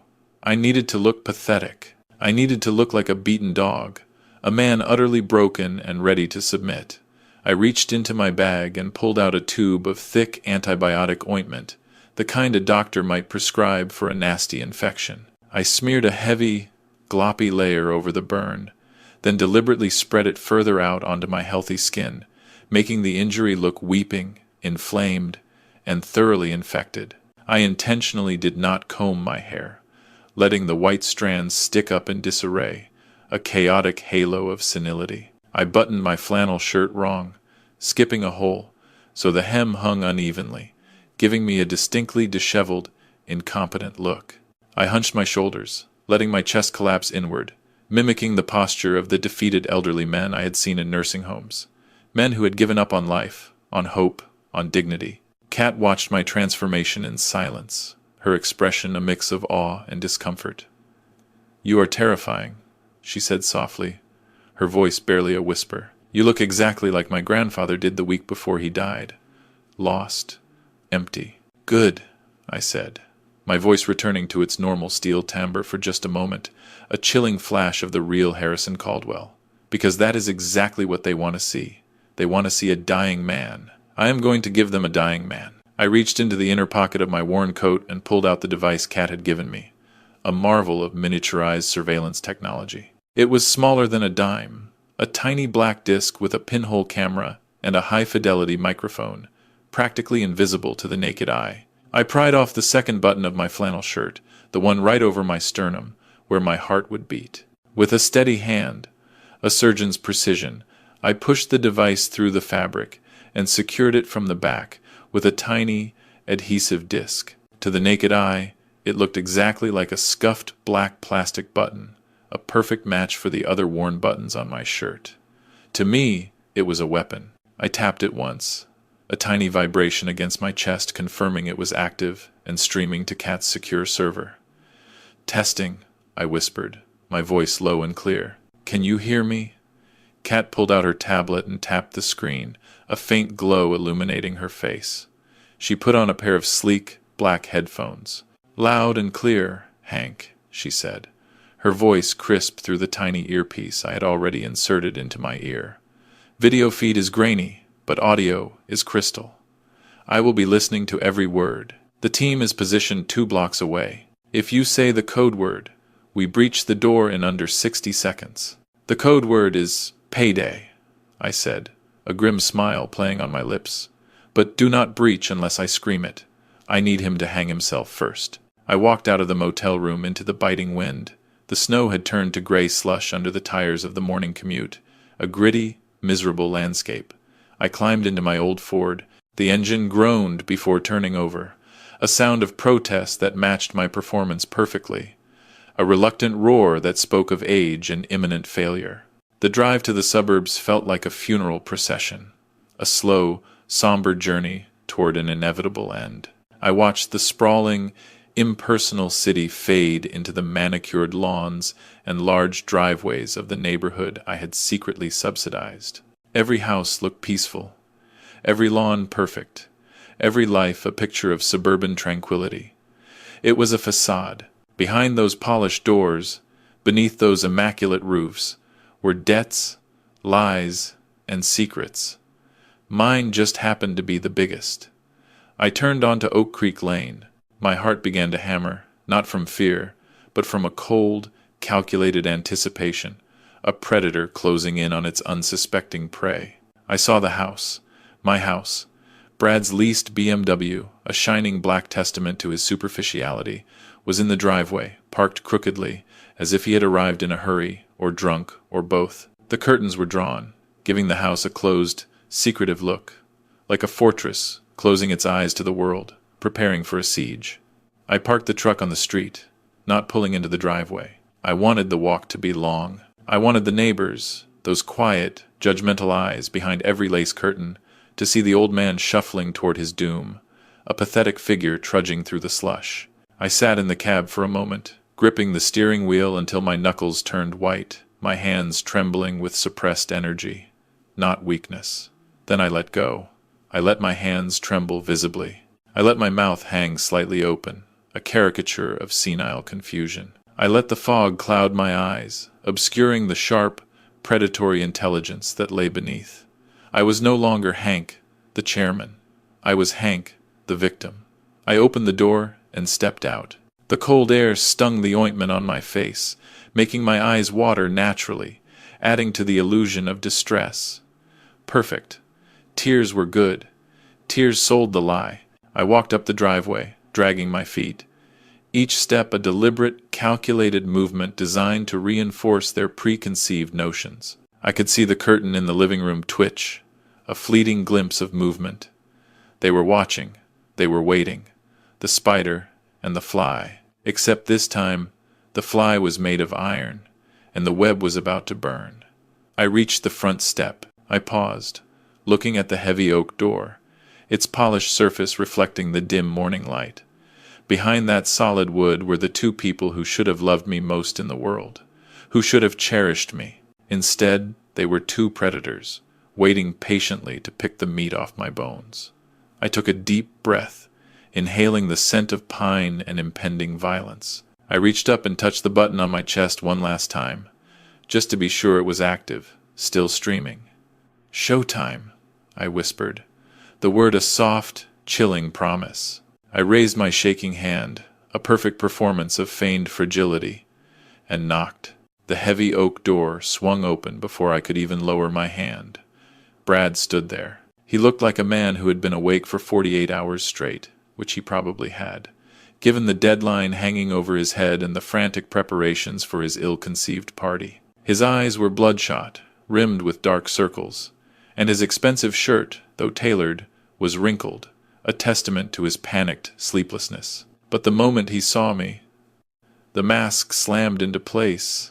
It was a transformation so sudden, so complete, it was almost impressive, a testament to his superficial acting skills. His face crumpled into a mask of exaggerated remorse, a perfect imitation of a man overwhelmed by guilt. "Hank! Oh, God! Hank! He didn't just step aside to let me in. He practically fell to his knees in the foyer, a dramatic, over-the-top display of feigned contrition that belonged on a stage, not in a suburban hallway. He grabbed my hand, his palm sweating and clammy against my rough, calloused skin, a stark contrast between his pampered existence and my workingman's hands. "I am so sorry," he choked out, his voice thick with what sounded like manufactured tears. "I do not know what happened to me last night. The stress, the deal falling through, the wine. I lost my mind, Hank. Seeing you like this, with your face." He gestured vaguely at my bandaged cheek, the raw, infected-looking burn. "Careful not to touch it. I feel like a monster. Please, tell me you can forgive me." I looked down at him. From my hunched, defeated posture, he looked small, pathetic, a groveling dog begging for a scrap. A day ago, this performance might have worked. I might have seen a stressed young man, overwhelmed by circumstances, making a terrible mistake. But now, after Kat's revelations, after Emily's casino gambling, I saw a predator, meticulously checking his trap, ensuring his prey was suitably softened. I saw a man calculating how much my forgiveness was worth in dollars and cents, in the cold, hard currency of a multi-million-dollar loan. I let my hand tremble in his desperate grip. I let my eyes lose focus, drifting past him to the living room, where I could see the shimmering decorations, the rented chairs, the stage being set for his coronation. "It hurts, Brad," I whispered, my voice raspy, a perfect imitation of a man confused and in pain. "It burns. I am confused. I don't understand." I know, he said, scrambling to his feet, guiding me by the elbow, as if I were made of fragile glass, too precious to stand on my own. "Come in. Get out of the cold." The house smelled of roasted chicken and sage, a warm, comforting smell, the quintessential aroma of home, of security, of family. It made my stomach churn. It was the scent of the bait, the carefully constructed illusion of normalcy designed to lull me into a false sense of security. Emily came out of the kitchen, wiping her hands on a dish towel, her movements quick and jerky. She looked pale, her eyes darting nervously between me and Brad, like a prisoner caught between two interrogators. When she saw the angry red skin around the bandages, the weeping, infected-looking burn, she flinched, a subtle recoil of disgust and perhaps a flicker of shame. Good.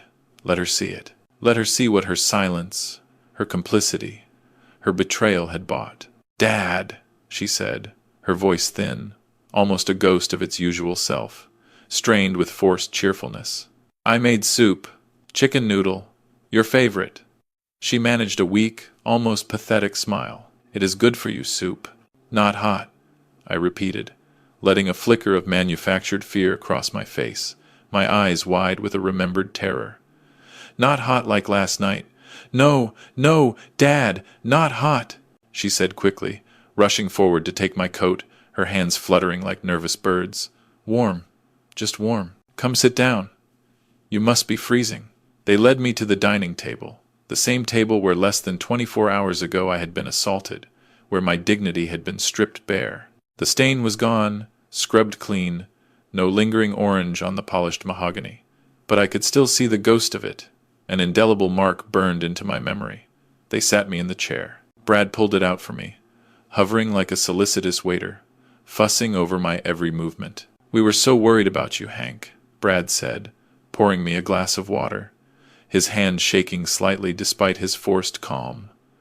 "When you did not come back, we thought the worst. We thought you might have frozen out there in the snow." "You did not call the police," I noted, my voice low, a soft, probing accusation. "We did not want to embarrass you, Dad," Emily said quickly, setting a steaming bowl of golden broth in front of me.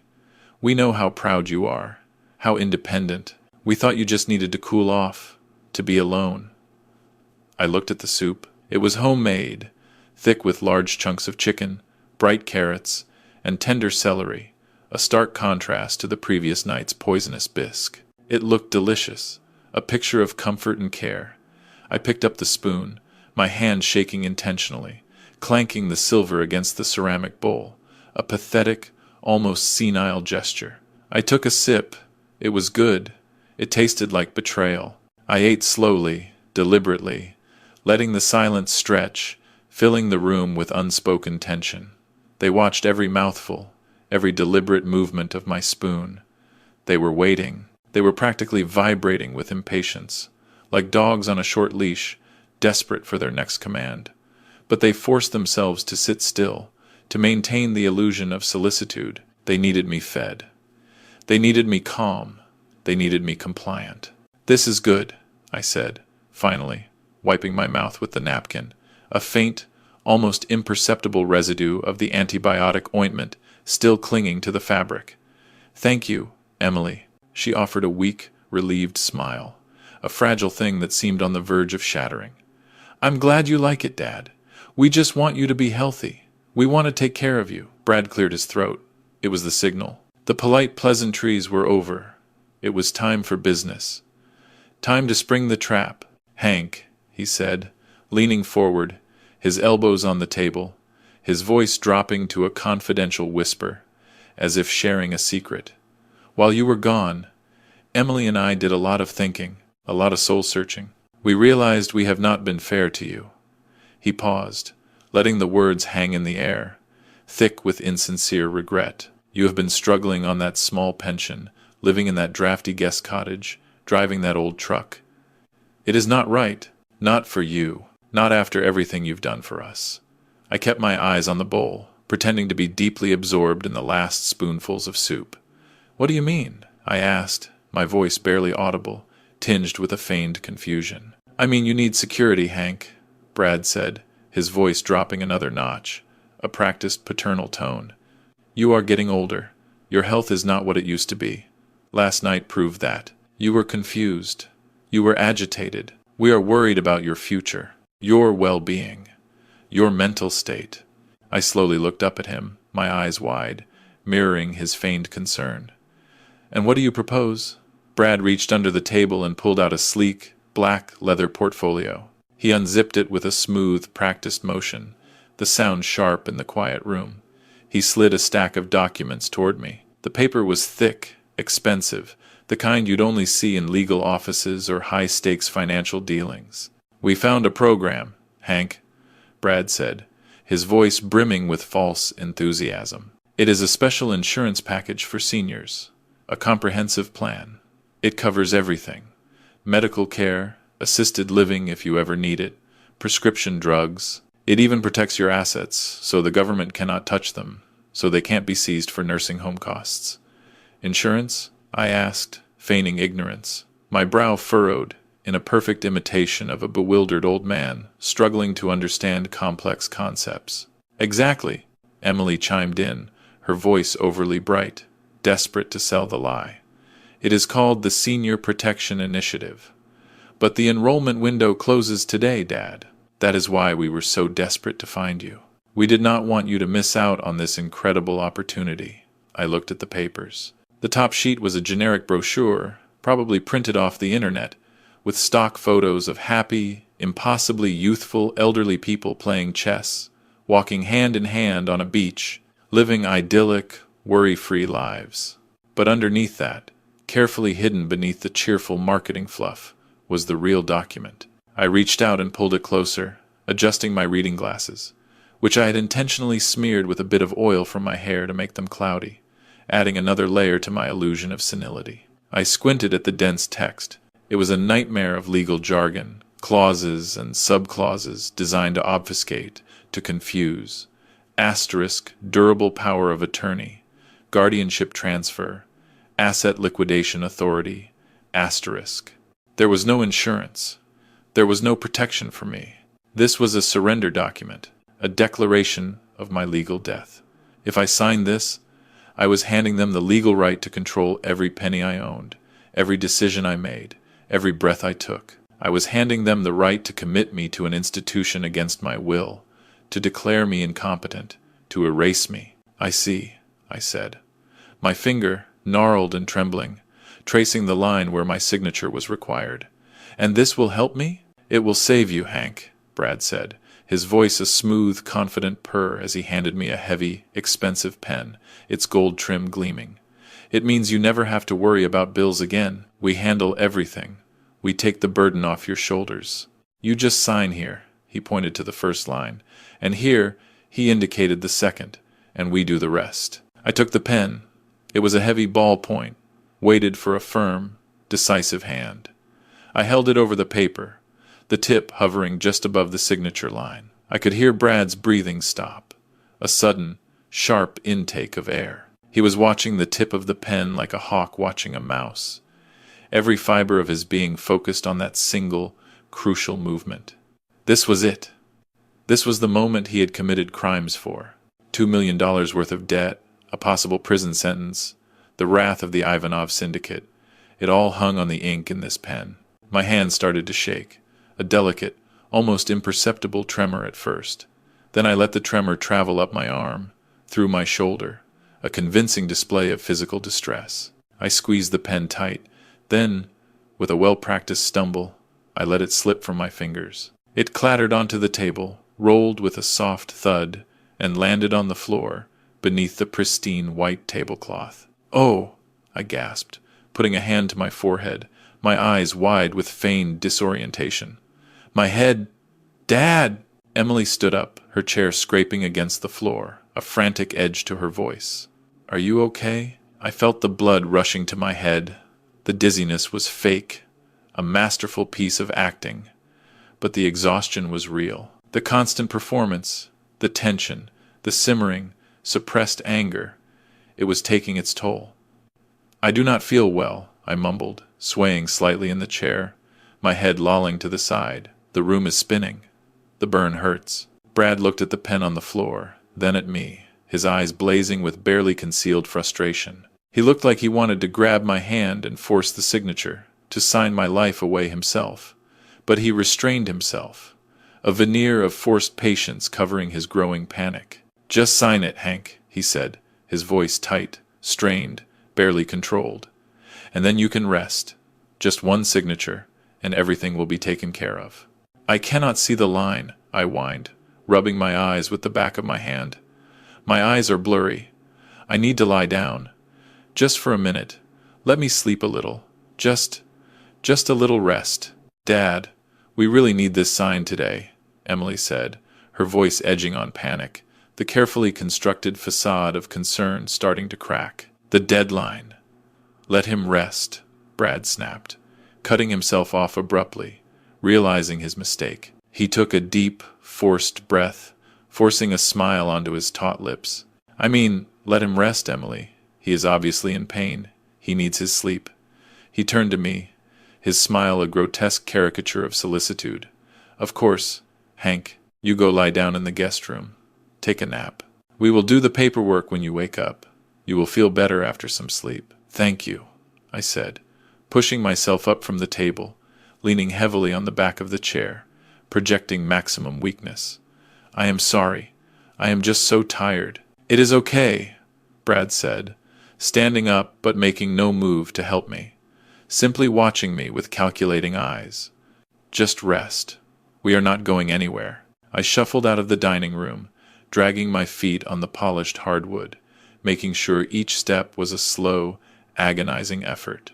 I walked down the hall to the guest room. It was a small room on the ground floor, tucked away from the main living areas, the one they begrudgingly let me stay in when the guest cottage, my purported home, was too cold or when Emily wanted to impress her friends with her generosity. It was furnished with their cast-offs, a lumpy mattress with springs that creaked like a dying whale, a dresser with a missing drawer, a sad collection of discarded possessions.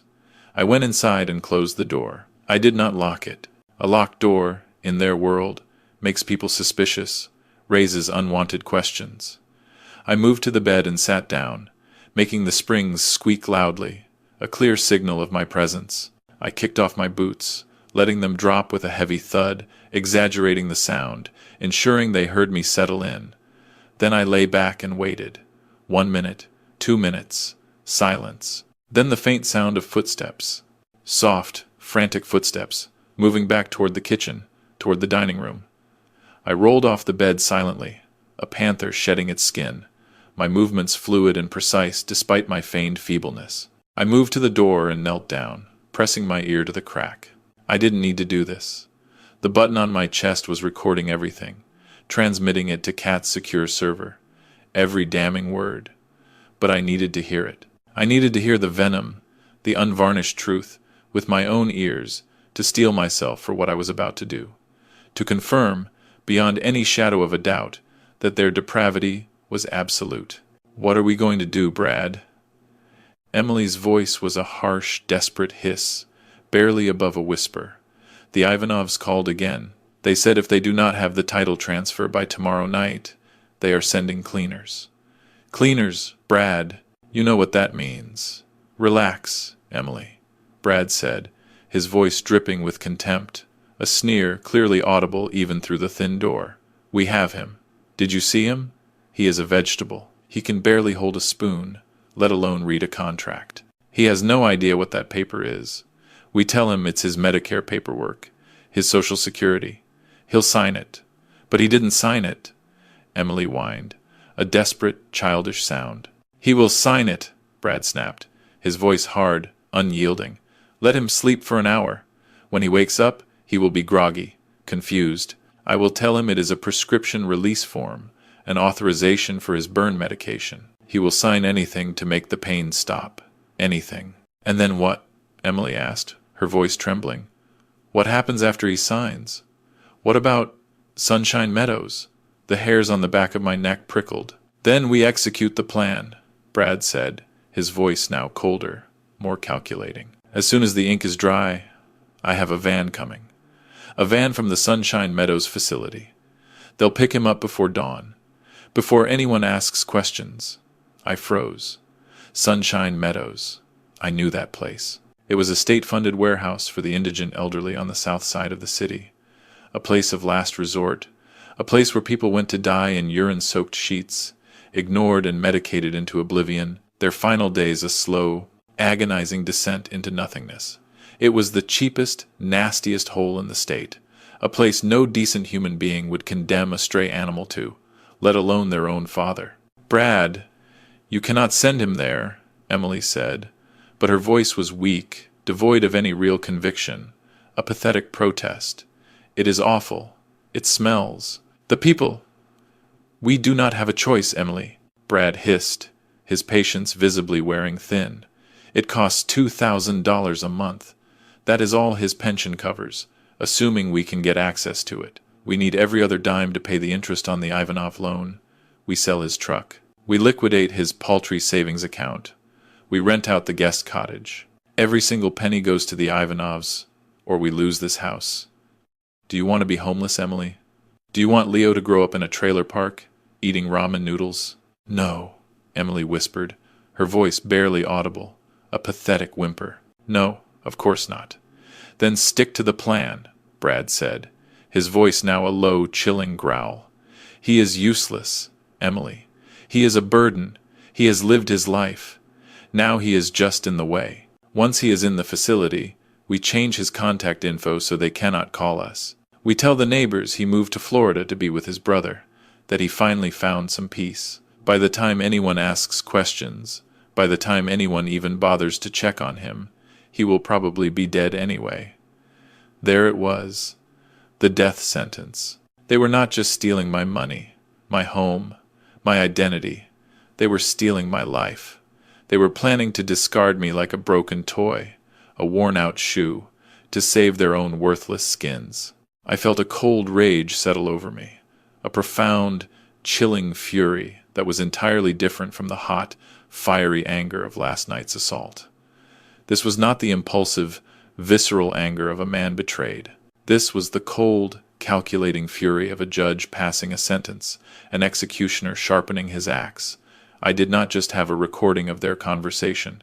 I had a full, undeniable confession. I had proof of conspiracy. I had clear intent to commit wire fraud and bank fraud. And most damningly, I had irrefutable evidence of elder abuse and the financial exploitation of a vulnerable adult. I stood up slowly. My knees did not creak this time. My movements were fluid, deliberate. the movements of a man utterly in control. I walked to the window and looked out at the backyard. My grandson, Leo, was playing on the swing set I had personally built for him last summer, a splash of pure, innocent joy against the gray landscape. He was innocent in all of this, a beacon of purity in a sea of corruption. But his parents were monsters. I touched the button on my shirt, a silent confirmation that the device was still active, still streaming. "Did you get that, Cat?" I whispered. Loud and clear, Hank, her voice, now devoid of any emotion, came through the tiny earpiece. "The police are on standby. We have enough for an emergency protective order right now. We can pull you out. You don't have to go through with this." "No," I said, my voice firm, resolute. "Not yet. The trap is not sprung. He wants a signature. I am going to give him a signature, Cat, but not the one he expects." I lay back down on the bed, my body still stiff, but my mind sharp, clear, invigorated by the clarity of purpose. I closed my eyes. I visualized the plan, the party, the unsuspecting guests, the public humiliation. I saw it all, playing out in vivid detail in my mind's eye. "Sleep well, Brad," I thought, a grim smile touching my lips. "Because when I wake up, your nightmare begins." I waited until the digital clock on the nightstand flashed 3:00 the morning. The house, after the frantic late-night discussion between Brad and Emily, had settled into a heavy silence, broken only by the rhythmic hum of the refrigerator in the kitchen and the occasional settling groan of the timber frame, old wood creaking under the weight of its secrets. I did not sleep. Sleep is a luxury for the innocent, for those whose consciences are clear, and I was no longer innocent. I was a conspirator in my own life, a participant in a grand deception, and the architect of an impending demolition. I sat up on the edge of the lumpy mattress. My body ached, a protest from my old bones, and the burn on my face throbbed, a constant, dull reminder of why I was awake, why this grim task was necessary. I listened. Upstairs, the floorboards creaked faintly, a whisper of movement. Brad and Emily were asleep, probably dreaming of the money they were going to spend, the debts they were going to erase, once they had successfully discarded me. I stood up. My socks slid silently on the hardwood floor, each movement measured, precise. I moved, not like an old man with a cane, but like the mechanic I used to be, light on my feet, careful of where I placed my weight, avoiding the slightest creak. I knew every squeaky board in this house. I had, after all, paid for them. I made my way to the study down the hall, the room Brad proudly called his office. He liked to sit in there with the door closed, pretending to be a master of the universe, a financial wizard conjuring deals from thin air. I pushed the door open. It swung silently on well-oiled hinges, another testament to the quality of the house I'd bought, a detail Brad likely took for granted. The room smelled of stale bourbon and desperate sweat, a noxious cocktail of anxiety and self-pity. The desk was a chaotic mess of papers, unopened bills, empty energy drink cans, and discarded fast food wrappers, a tableau of a man losing control. But in the center of the chaos, the computer monitor was glowing, a pale blue rectangle of light in the dim room.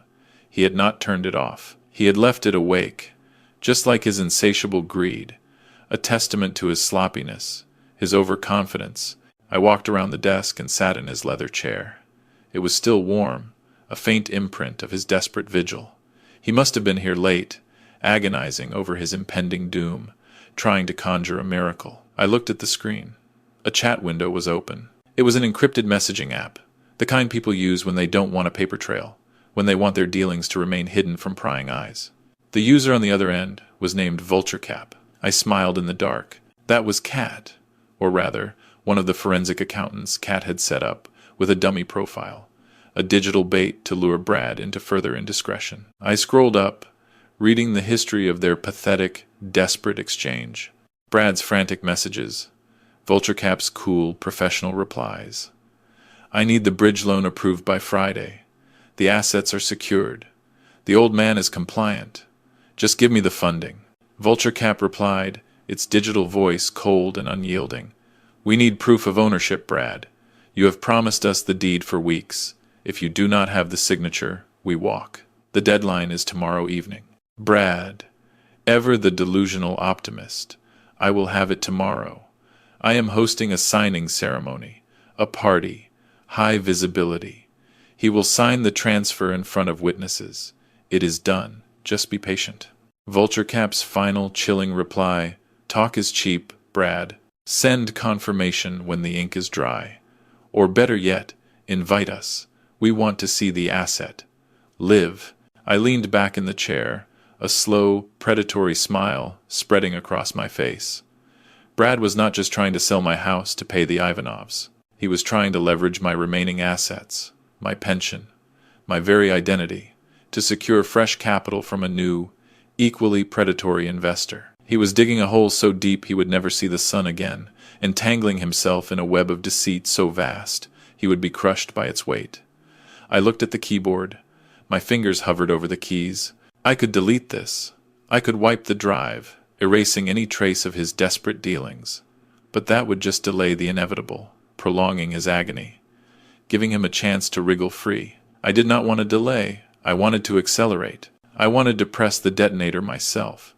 I began to type, my fingers flying across the keys with the practiced efficiency of a man who had dictated thousands of urgent messages in his lifetime. This is Brad. Change of plans. I want you at the party tomorrow night, 7 p.m. Bring the contract. You will see the old man sign the power of attorney and the deed transfer live, in front of everyone. I want the funds wired the moment the pen leaves the paper. No delays. No excuses. I hit send. The response was immediate. We will be there. Do not disappoint us. I deleted the sent message from the local history, carefully erasing my tracks, but left the incoming confirmation from Vulturecap. I wanted him to see it when he woke up. I wanted him to think he had done it in a drunken stupor, a stroke of genius born of desperation. Or better yet, I wanted him to not notice at all until the sharks showed up at his door, ready to feast. I stood up to leave, my heart beating a steady, powerful rhythm, a war drum in my chest. I had just invited the executioner to his own party. And then I heard it. The unmistakable sound of a toilet flushing upstairs, the rush of water through the pipes in the walls, a mundane sound suddenly fraught with terror. Then footsteps, heavy, clumsy footsteps, thudding down the hall. Brad. He was awake. He was coming downstairs. I froze. If he found me here, in his office, at 3:00 the morning, sitting at his computer, the game was over. The confused, senile old man act would vanish in an instant. He would know. And he was desperate enough to do something permanent. Something irreversible. I looked for an exit. The door to the hallway was the only way out, but his footsteps were already on the stairs. Asterisk, thump, thump, thump asterisk, heavy and inexorable. I scanned the room. The desk was open underneath, no cover. The closet was filled with boxes, packed tight, impossible to hide in. The window? No. Too loud, too risky.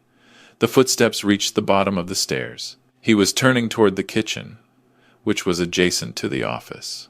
I could hear him muttering to himself, cursing his headache or the crushing weight of his stress.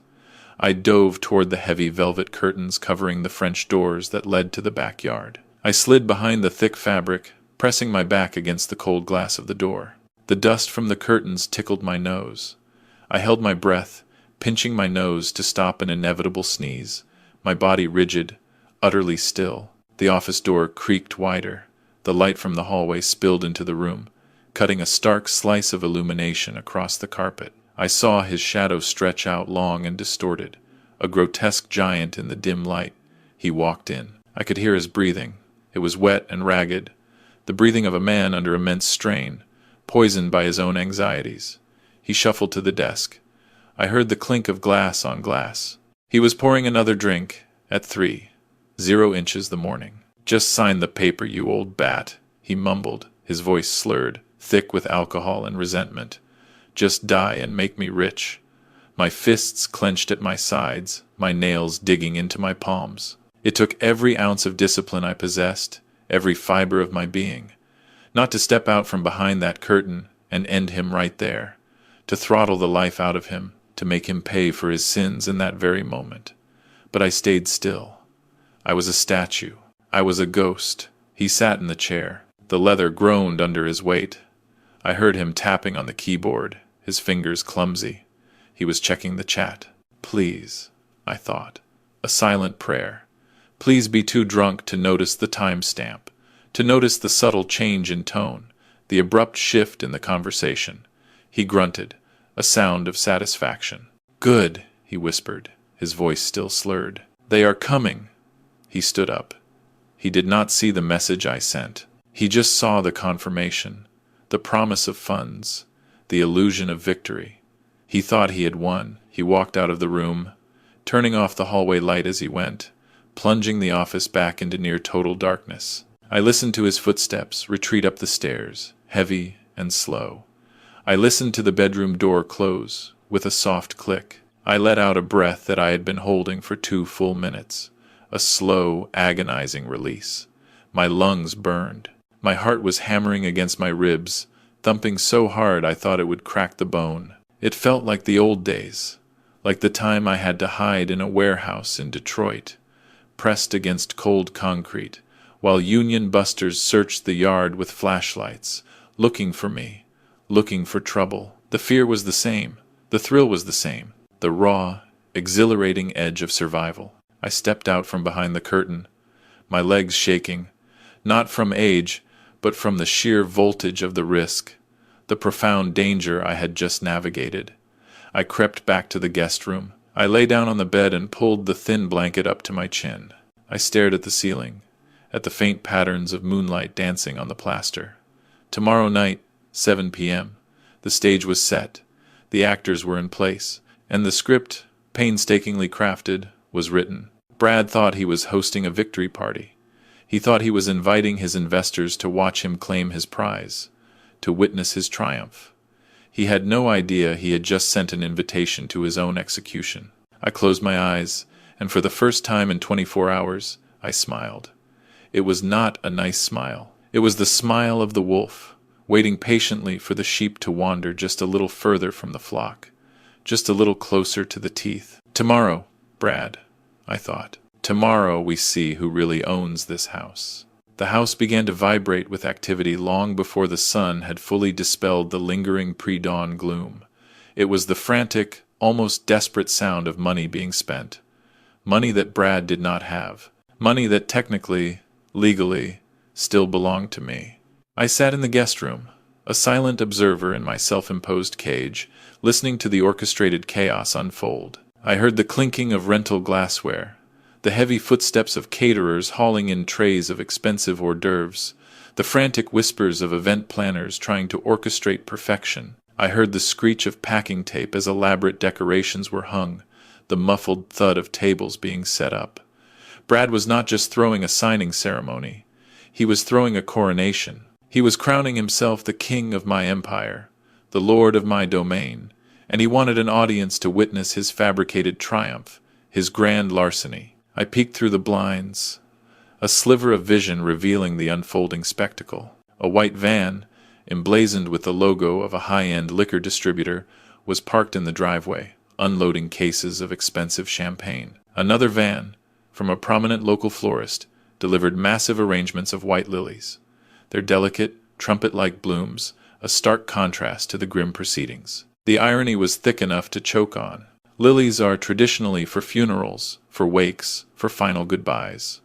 Brad thought he was decorating for a celebration, for a glorious new beginning, but he had unknowingly dressed the house for his own wake. A meticulously planned, exquisitely catered send-off.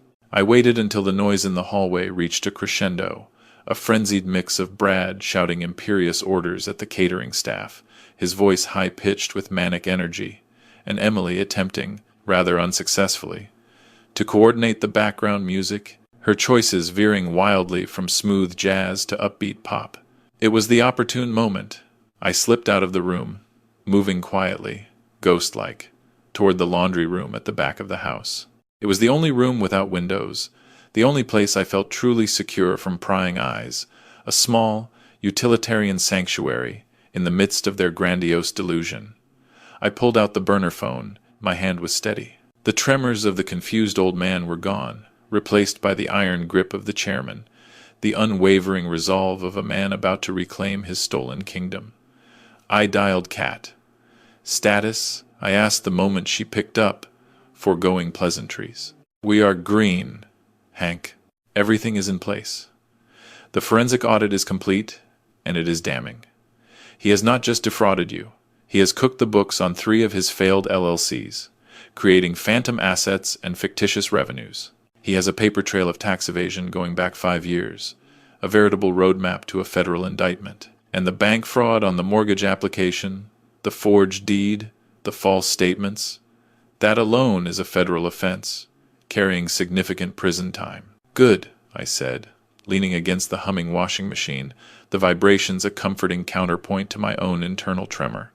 I want them all there, Kat. Prepare the gifts. Gifts? She asked, though I could hear the faint, knowing smile in her voice, a glint of shared anticipation. I want the IRS, their Criminal Investigation Division. I want the Fraud Division of the FBI. I want the bank's foreclosure team, ready to seize the property. And I want the Economic Crimes Unit of the state's attorney's office. I want them all parked down the street, out of sight, at precisely 6:55 p.m. I paused, visualizing the scene, orchestrating every detail in my mind. At 7 p.m., exactly when I pick up that pen, I want those double doors to burst open. I want the cavalry to arrive. In full force. Copy that, she replied, her voice crisp with efficiency. 7 p.m., the cavalry arrives. And Kat, make sure the lead agent knows the signal. I do not want them storming in until the video plays. I want Brad to see his entire life crumble on the big screen before the handcuffs go on. I want his humiliation to be public, undeniable. Understood, she affirmed. Hank, are you ready for this? It is going to be ugly, very ugly.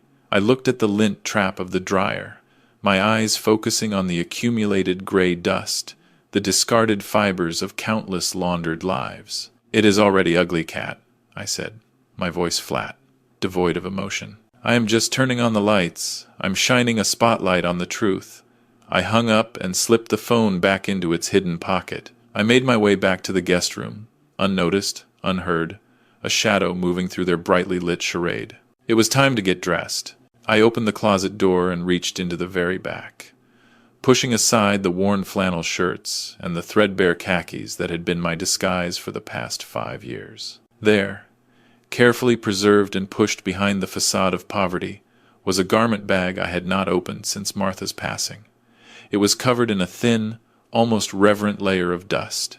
I unzipped it slowly. The faint, comforting smell of cedar and mothballs drifted out, a scent of a bygone era, of a life I had temporarily abandoned. Inside, hanging majestically, was a charcoal gray suit.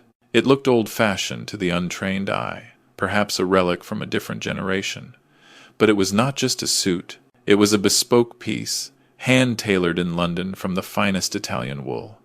A fabric so luxurious it felt like liquid silk under my fingers, yet so resilient it seemed to defy time itself. It was the suit I wore when I rang the opening bell at the New York Stock Exchange 20 years ago, a triumph of relentless ambition and hard-won success. It was the suit I wore when I negotiated the merger that made Caldwell Logistics a billion-dollar entity, cementing its place in the pantheon of industry giants.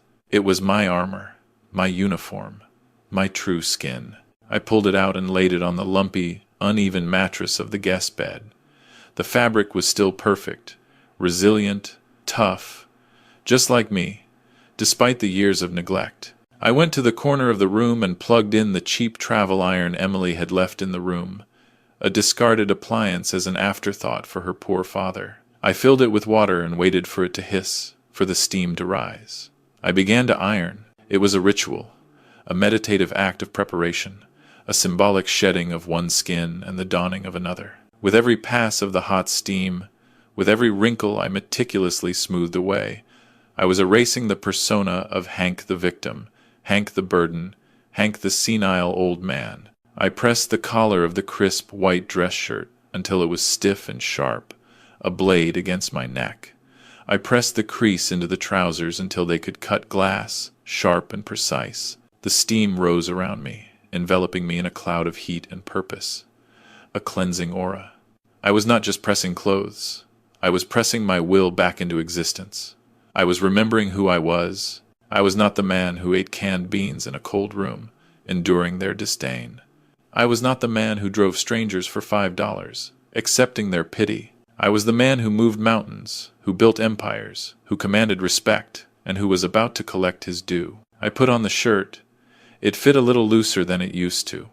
I had lost weight in the famine of the last few months, the deliberate privation of my experiment, but the shoulders still held, square and strong. I tied my tie, a dark navy silk, in a perfect Windsor knot. My fingers, surprisingly, remembered the intricate movements effortlessly, a testament to decades of boardroom battles and formal dinners. I slipped on the jacket. I buttoned it. I walked to the small, cheap mirror on the dresser, its glass slightly warped, reflecting a distorted image. The reflection staring back was not the sad, defeated old man from the morning. The burn on my face was still there, ugly and raw, a vivid mark of their cruelty, but it no longer looked like a wound. It looked like a battle scar, a testament to my survival, to my resilience. The stoop was gone. My jaw was set, a hard, unyielding line. My eyes were cold and clear, sharp with purpose, with the unwavering resolve of a man about to deliver judgment. "Goodbye, old man Hank," I whispered to the glass, a soft, solemn farewell. "You served your purpose. You showed me the truth, but you are too weak for what comes next." I paused, then a chilling, predatory smile touched my lips. "Hello, Mr. Chairman." There was a knock at the door, a light, almost hesitant tap. I quickly hunched my shoulders and relaxed my face, letting the mask of senility and confusion slip back into place. "Come in," I called out, my voice trembling just enough, perfectly pitched to sound frail and uncertain. Brad entered. He was wearing a tuxedo for a house party in the suburbs, a ludicrous display of over-the-top ostentation. He looked ridiculous, like a waiter at a second-rate country club desperately trying to impress a table of wealthy patrons. He was sweating, his face flushed with a manic energy, his eyes too bright, betraying his deep anxiety beneath the veneer of triumph. "Hank," he said, stopping short when he saw the suit. His eyes, though bloodshot, widened slightly, a flicker of surprise at my unexpected transformation. "Wow, look at you. Cleaning up for the big night, huh?" He reached out and, with a casual familiarity that grated on my nerves, fingered the lapel of my jacket. He frowned slightly, sensing the quality of the fabric, the undeniable richness of the Italian wool, but he was too distracted, too consumed by his own impending performance, to process it fully. "It is an old suit," I mumbled, looking at the floor, feigning modesty and disinterest. "From before, you know." "Well, it fits okay," Brad said dismissively, waving a hand, already bored with the topic. "Listen, Hank, we have some very important people coming tonight. Investors, partners, people who are going to make us very, very rich. I need you to be on your best behavior." I nodded slowly, my head bobbing a little, a perfect imitation of a compliant, slightly confused old man. "Best behavior? Yes. When we call you up to the stage, you just smile and nod. You do not need to make a speech. You do not need to tell stories about the trucking days, about your old war wounds, about Martha. Just thank everyone for coming. Sit at the table and sign the papers. Okay? Can you do that, Hank?" "Okay, Brad. Okay. Just sign." "Good. And try to keep the bandage covered," he added, his voice dropping to a harsh whisper, his eyes darting to my face. It looks bad. We do not want to ruin the appetite of the investors, do we?"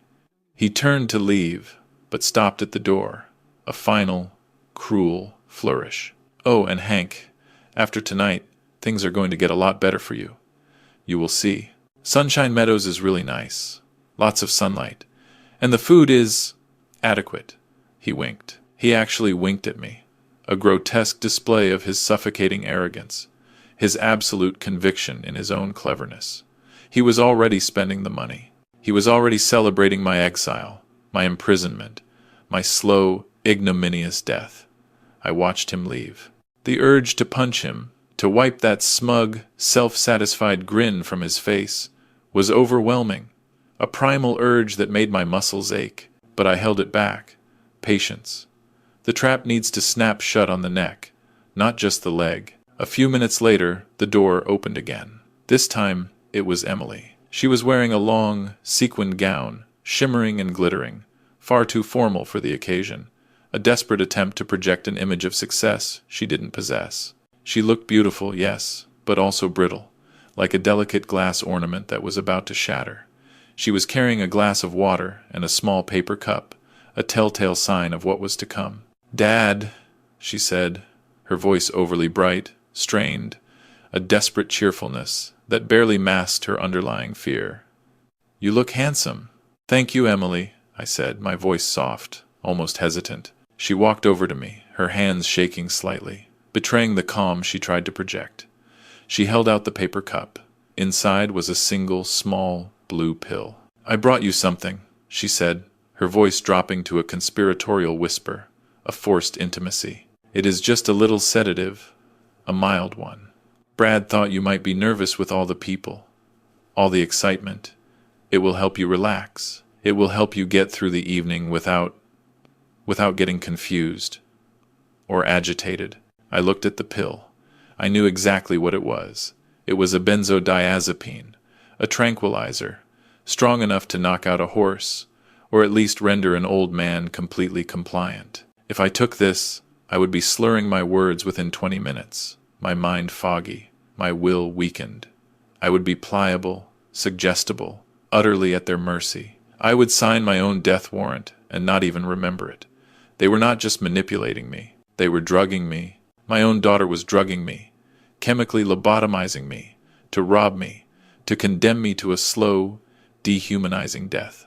I looked into her eyes. I searched for any hesitation, any sign of remorse, any lingering flicker of the girl I had raised. I saw fear, yes, a profound, almost paralyzing fear, but I also saw resolve, a cold, hard resolve.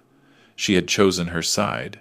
She had made her bed. "Thank you, honey," I said, my voice cracking with a manufactured gratitude that tasted like ash in my mouth. "You are always taking care of me."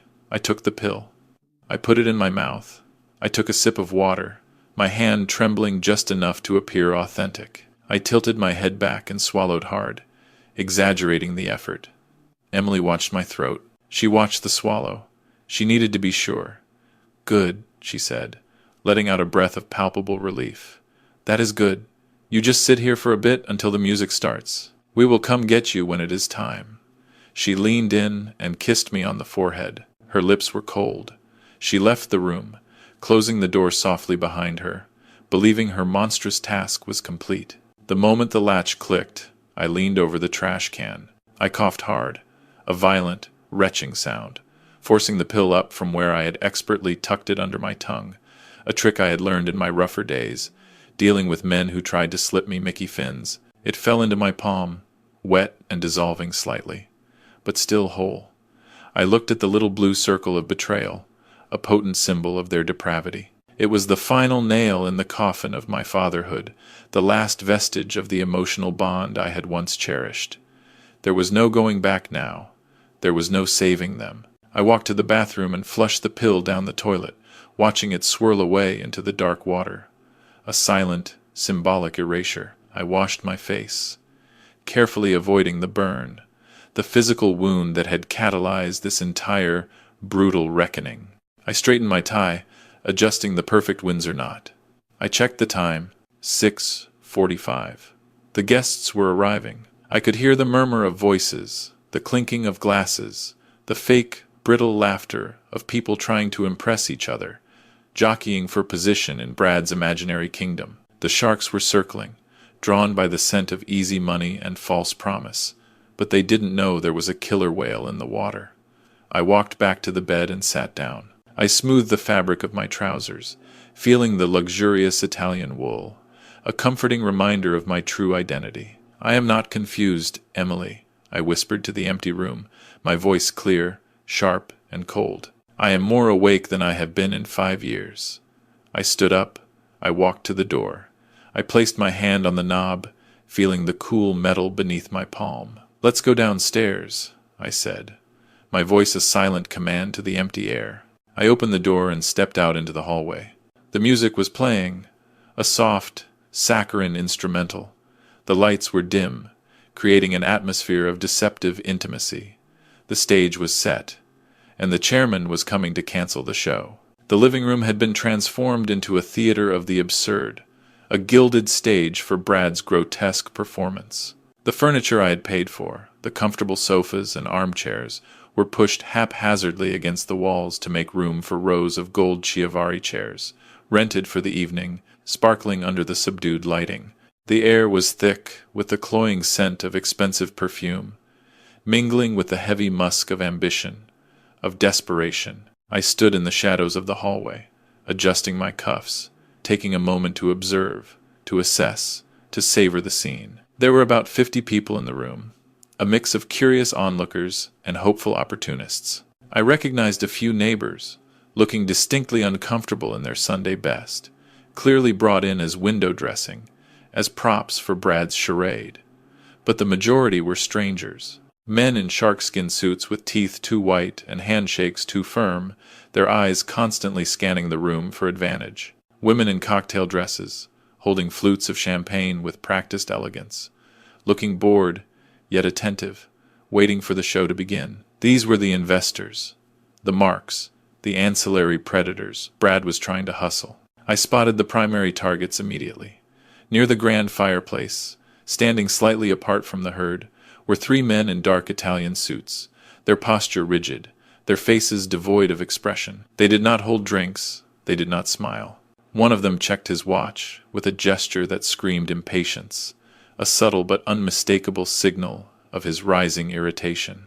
That had to be Vulture Cap, the hard money lenders I had invited, the people who thought they were buying a distressed asset at a discount, a quick, profitable flip. They had no idea they were walking into a bear trap, a meticulously constructed snare. Emily was circulating through the room, playing the part of the gracious hostess, her movements stiff, almost mechanical. She laughed at jokes that were not funny, and touched people on the arm with a practiced intimacy that felt utterly false. She looked radiant, yes, but also hollow, a beautiful shell. Every time she glanced toward the hallway where I was hiding, her smile faltered for a fraction of a second, her eyes wide with a palpable terror.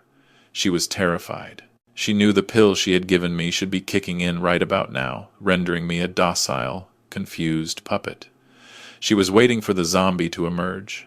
Then the music, a bland instrumental, faded. A spotlight, which Brad must have rented along with the chairs and the champagne, cut through the dim room, a piercing beam of white light, and focused on a small, raised platform in front of the bay window. A table was set up there, draped in black velvet, giving it the air of an altar, a place of sacrifice. On it lay a single leather folio and a heavy, expensive pen. It looked like a prop for a sacred ceremony. Brad stepped into the light, his tuxedo gleaming, his hair slicked back. He held a microphone with the casual confidence of a game show host, a grotesque parody of self-assurance. He looked handsome in his rented finery, if you did not look too closely at the sweat beading on his forehead or the manic, almost desperate twitch in his left eye. "Ladies and gentlemen," he said, his voice booming through the rented speakers, artificially amplified, "thank you for coming tonight. This is a very special evening for our family. A night of transition, a night of legacy, a celebration of new beginnings." He paused for effect, letting the silence build, milking the anticipation, clearly relishing the attention. "Many of you know my father-in-law, Harrison Caldwell." Brad's voice dropped to a somber, reverent tone, a theatrical display of filial piety. "He is a man who worked hard his whole life, a simple truck driver, a salt-of-the-earth kind of man who wanted nothing more than to provide for his family, to leave a simple, honest legacy." I listened from the dark, my hands clenched in my pockets, my jaw tight. Asterisk. simple truck driver. Asterisk. That was the narrative. That was the lie he had so carefully constructed, so ruthlessly exploited. But as we all know, Brad continued, his voice thick with a fake sympathy, wiping a theatrical tear from the corner of his eye, time is a thief. The years take their toll. He shook his head mournfully. Over the last few years, we have watched this great man decline. His mind is not what it used to be. The confusion, the memory loss, the moments of agitation, it has been heartbreaking to witness. He paused, allowing a murmur of sympathy to ripple through the crowd.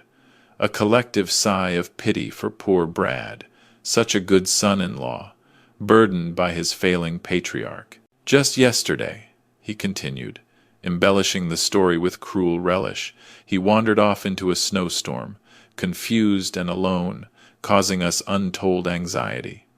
It was a wake-up call for us, a profound, undeniable realization.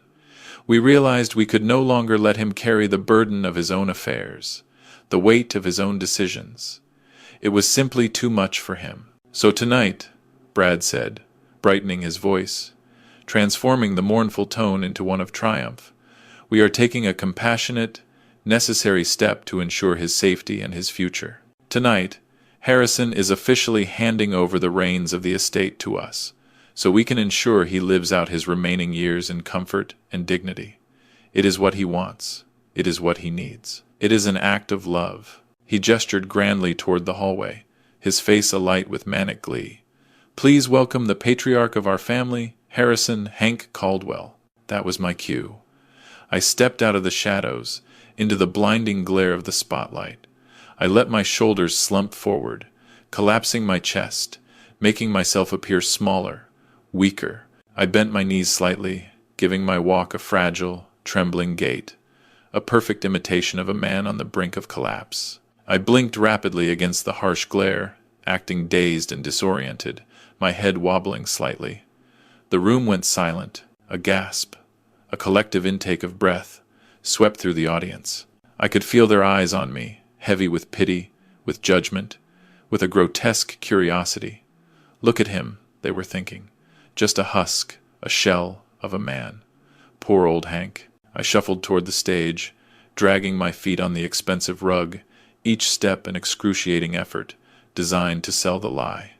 Emily rushed to my side, her sequined gown shimmering. She grabbed my arm, her fingers digging into my bicep with an urgent, almost painful grip. I have got you, Dad, she whispered, through a clenched, desperate smile, her voice barely audible, a frantic hiss. Just keep walking. You are doing great. Don't look at them. She smelled of fear and cheap wine, a heady cocktail of desperation. I leaned heavily on her, letting her take my weight, a helpless burden. I feel dizzy, Emily, I mumbled, loud enough for the front row to hear, my voice thick with feigned confusion. Where are we? What is happening? We are just at the party, Dad, she hissed, her smile rigid, her eyes darting nervously. Get on the stage, sit in the chair, sign the paper. Then you can sleep. It'll all be over. We reached the platform. Brad came down one step and took my other arm, effectively sandwiching me between them. He gripped me hard, his thumb pressing into the tender flesh of my inner arm, a silent, painful warning. Right here, Hank, he said, his voice loud and jovial for the audience, but his eyes, when they met mine, were cold as ice, full of menace. Just a few steps. Everyone is here to cheer you on. For your new future. They hoisted me up the stairs like a sack of potatoes, two unwilling porters delivering their cargo. They deposited me, with a thud that jostled my old bones, into the velvet-covered chair behind the table. The light was blinding, harsh, unforgiving. I blinked, looking out at the sea of faces, a blurry, indistinct mass in the dazzling light. I saw the vulture-capped men in the back, their faces impassive, watching intently. They wanted to see the signature. They wanted to see the assets secured. They wanted their money. Brad placed the leather folio in front of me. He opened it, his fingers brushing against the heavy, expensive paper. There it was, the power of attorney, the deed transfer, the death warrant of my freedom. Here is the pen, Hank, Brad said, thrusting the heavy writing instrument into my trembling hand. "Just right there on the line, like we practiced, like we talked about this morning. For your new life." My hand shook. The pen hovered over the paper, the tip of the nib dancing inches above the signature line.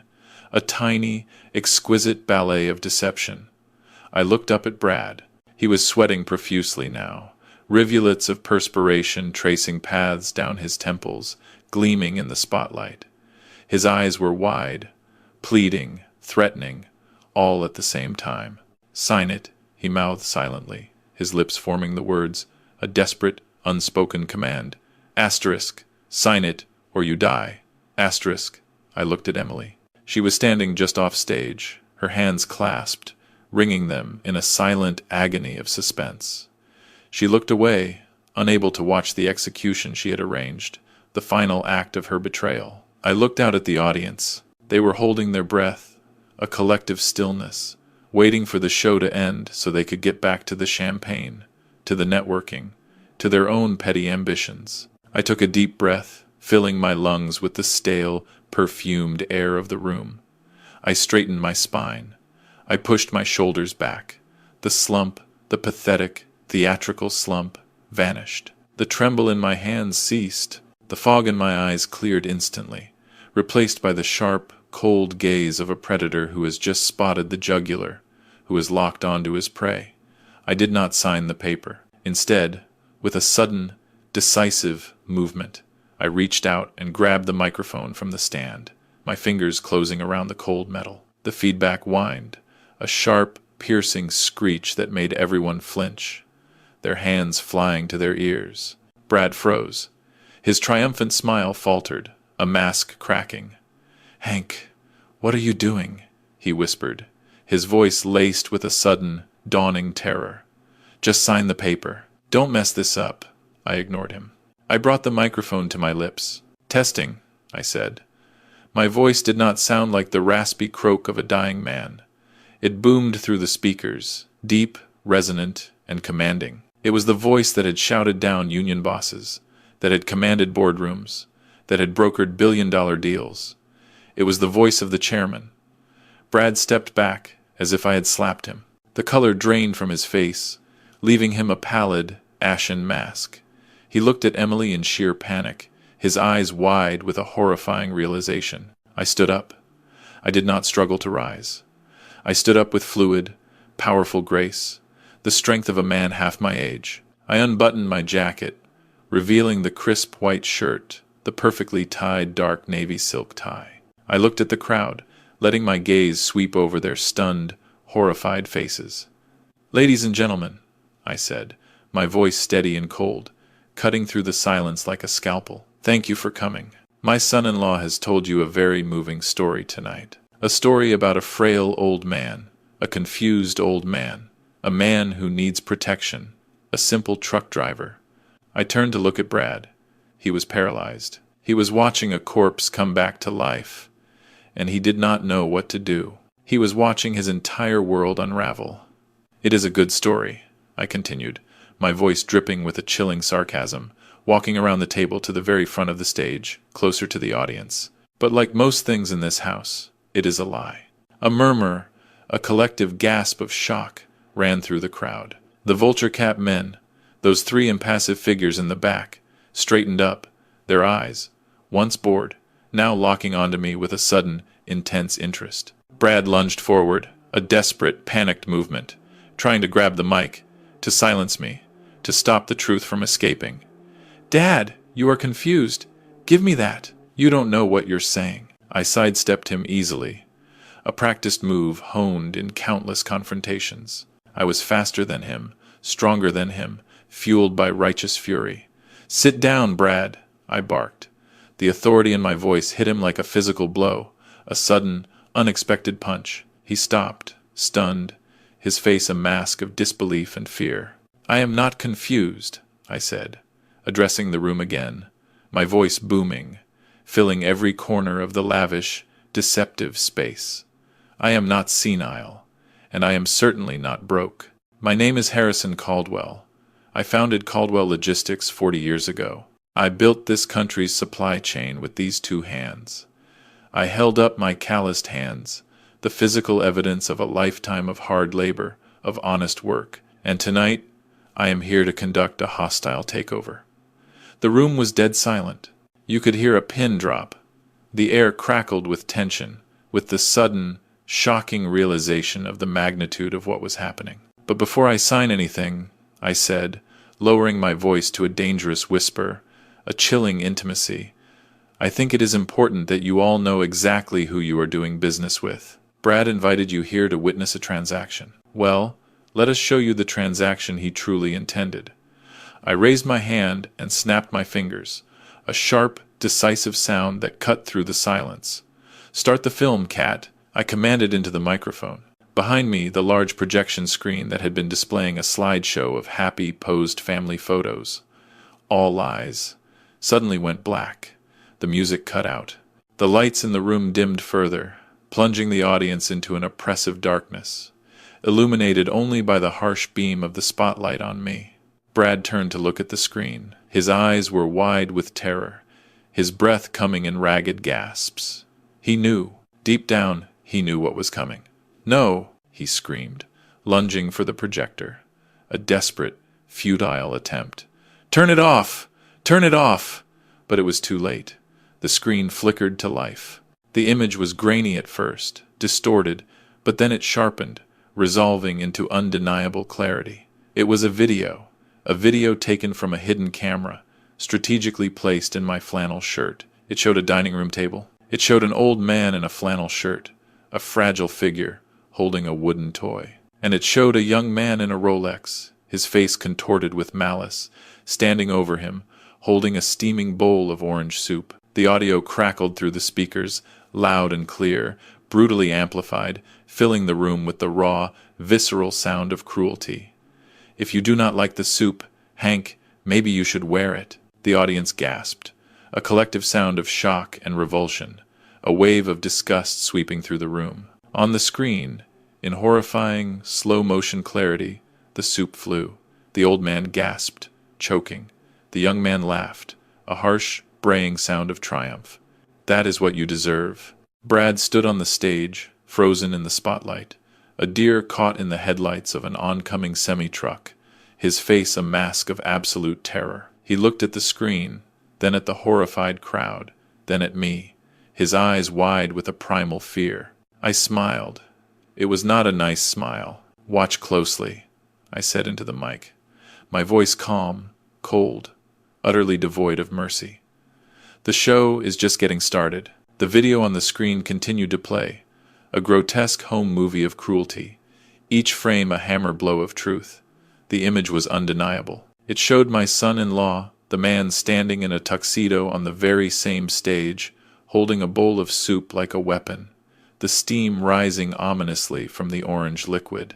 It showed the malicious glee in his eyes, the twisted satisfaction as he prepared to assault an old man. And then it showed the impact. The liquid splashing against my face, searing my skin. The involuntary flinch of an old man who just wanted to give his grandson a simple wooden toy. The audio in the room was so crisp, so brutally clear, it felt like the slap of the liquid was happening right there in the ballroom, a collective shudder passing through the stunned audience. That is what you deserve. Brad's voice echoed from the speakers, distorted but unmistakable, amplified to a terrifying degree.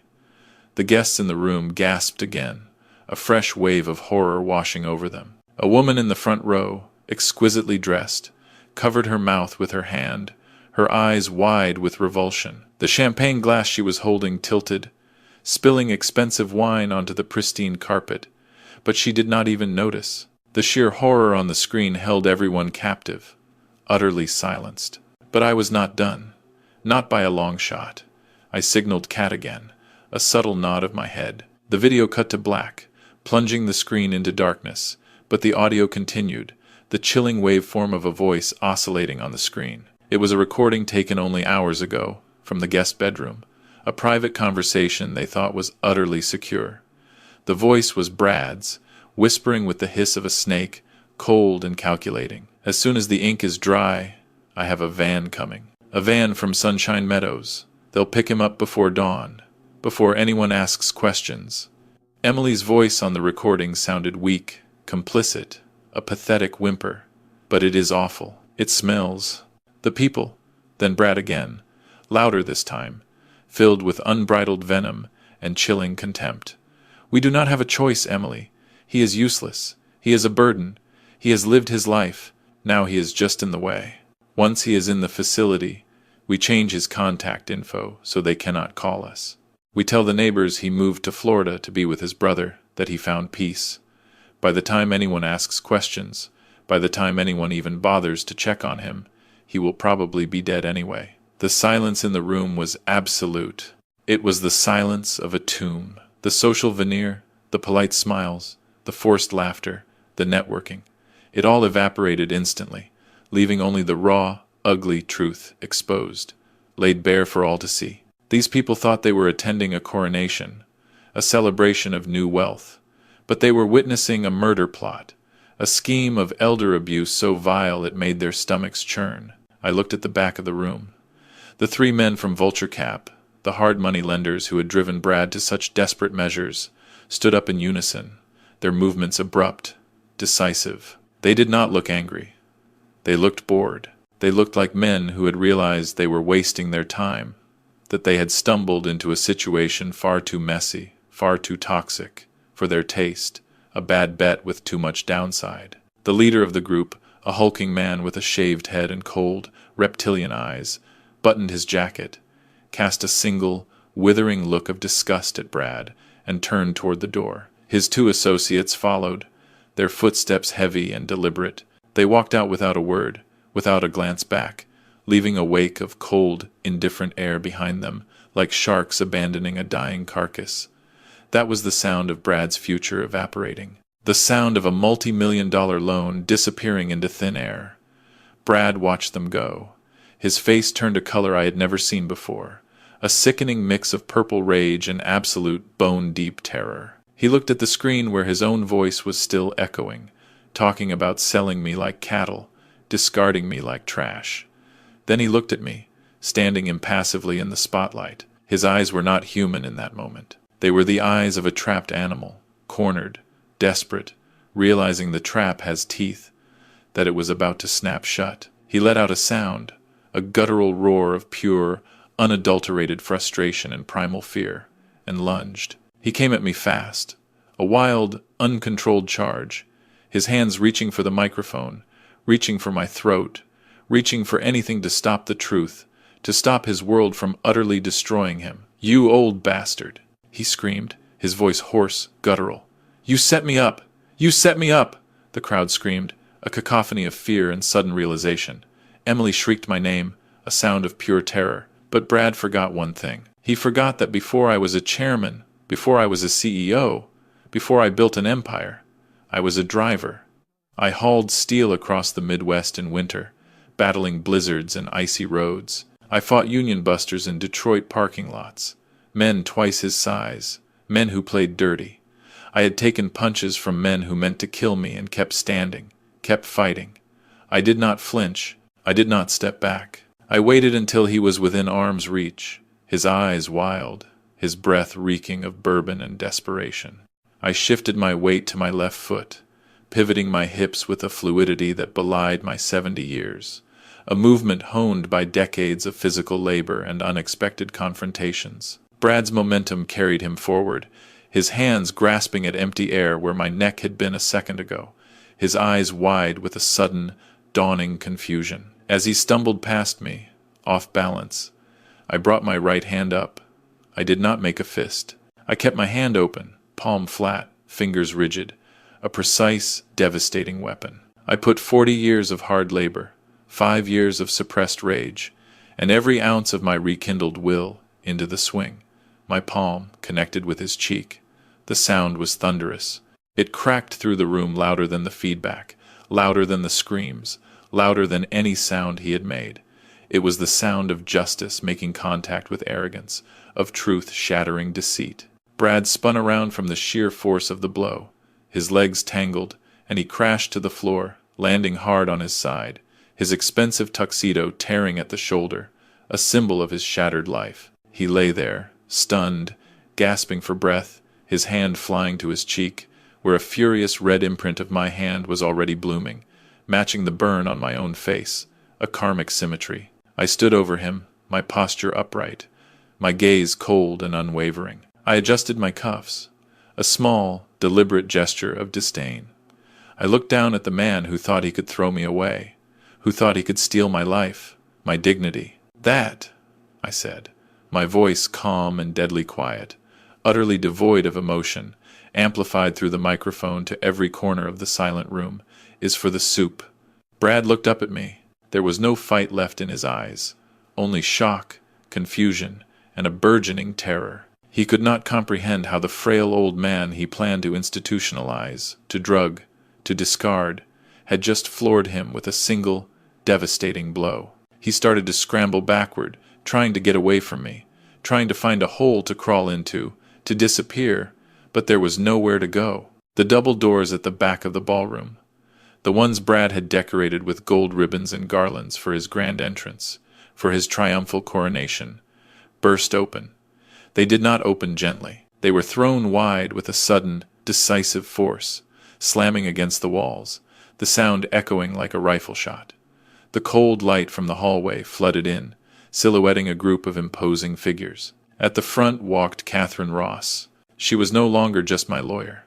She looked like the angel of death in a tailored pantsuit, her expression utterly devoid of mercy. She held a heavy leather portfolio against her chest like a shield, a weapon of legal destruction. Behind her were 6 men.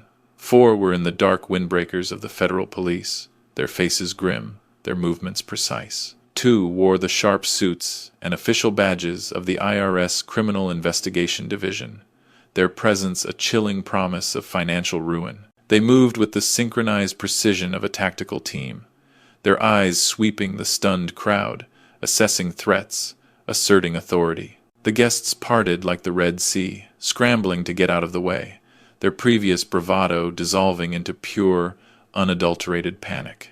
Glasses were dropped, shattering on the hardwood. Chairs were knocked over. The panic was palpable, a wave of primal fear washing over the room. Catherine walked straight down the center aisle, her heels clicking against the hardwood floor, a rhythmic, inexorable beat of doom. She did not look at the guests. She did not look at Emily, who was cowering by the curtains, her sequined gown a pathetic, glittering camouflage. She looked only at the man on the floor. "Bradford Jenkins," she announced, her voice projecting clearly, resonating with cold, unyielding authority to every corner of the room. Brad tried to stand up, using a gold Chiavari chair for support, his movements clumsy, desperate. "Who are you?" he stammered, blood trickling from a cut on his lip, his voice thick with confusion and fear. "You cannot be in here. This is a private party. You are trespassing." Catherine stopped at the very edge of the stage, directly in front of him. She tossed the portfolio onto the black velvet table. It landed with a heavy thud, right next to the unsigned power of attorney documents, their blank signature lines a mocking testament to his failure. "This is no longer a party, Mr.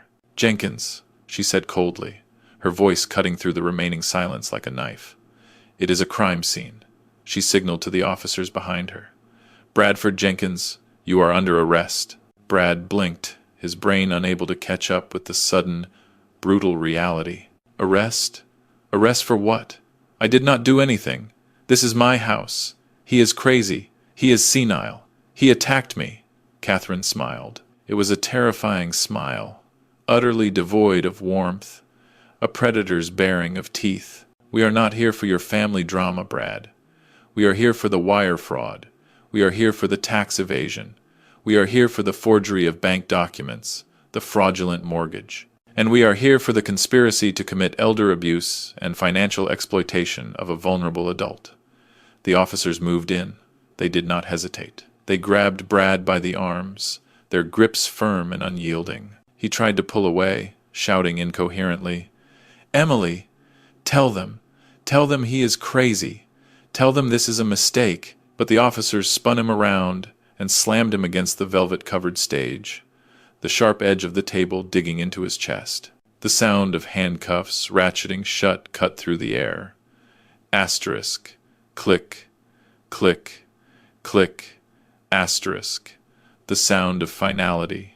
Brad struggled, his face pressed against the dark wood of the stage, the very stage where he had planned to celebrate his victory, his ill-gotten triumph. "You have the right to remain silent," an officer droned, reciting the Miranda warning with practiced ease. "Anything you say can and will be used against you in a court of law." I stood on the stage, looking down at him, the spotlight still on us, illuminating his complete and utter fall from grace. Brad twisted his head to look at me, his eyes wide, filled with tears of rage and confusion, the last vestiges of his bravado utterly shattered. "Why?" he screamed, a raw, primal sound. "Why are you doing this, Hank? You are broke! You have nothing. You are a pathetic old man." I reached into the inner pocket of my charcoal suit. I pulled out a single piece of paper. It was a bank statement, printed only hours ago, cold, hard proof of my actual wealth. I unfolded it slowly, deliberately, letting the light catch the paper, making sure he could see the numbers. I crouched down so my face was inches from his. I wanted him to see me. I wanted him to see the burn on my cheek, the physical manifestation of his cruelty. I wanted him to see the man he had underestimated, the chairman he had forgotten. "I am not broke, Brad," I whispered, so only he could hear, my voice a silken thread of menace. "I just bought your debt. I own the loan you defaulted on. I own this house. I own the car in the driveway. And as of this morning, I have $82 million in the bank." His eyes bulged. His mouth opened, but no sound came out. Just a wheezing gasp as the air left his lungs, his entire world collapsing around him. The realization hit him like a physical blow, a sudden, devastating impact. He was not just going to prison. He was going to prison owing a fortune, his life utterly ruined, to the very man he had thrown soup at, the man he had tried to discard. I stood up and smoothed my jacket, a small, elegant gesture of ultimate triumph. "Take him away, gentlemen," I said to the officers, my voice calm, authoritative. They hauled him up. He was dead weight now, a broken man, dragging his feet as they marched him toward the double doors, toward his inevitable fate. The guests, still frozen in stunned silence, watched as the host of the party, the supposed man of the hour, was dragged out in handcuffs, his pathetic screams fading into the cold Chicago night. I looked at Catherine. She gave me a curt, almost imperceptible nod. The first phase was complete. The predator was caged. But the room was not empty yet. There was still one person left on the stage, one person who had watched it all, who had signed the papers, who had stood by in silence while the soup burned my face. I turned slowly to look at my daughter. Emily was pressed against the wall, her hands covering her mouth, her eyes fixed on the empty doorway where her husband had just disappeared. She was shaking violently, her sequined gown shimmering with her tremors. She looked at me, and for the first time in 5 years, she truly saw me.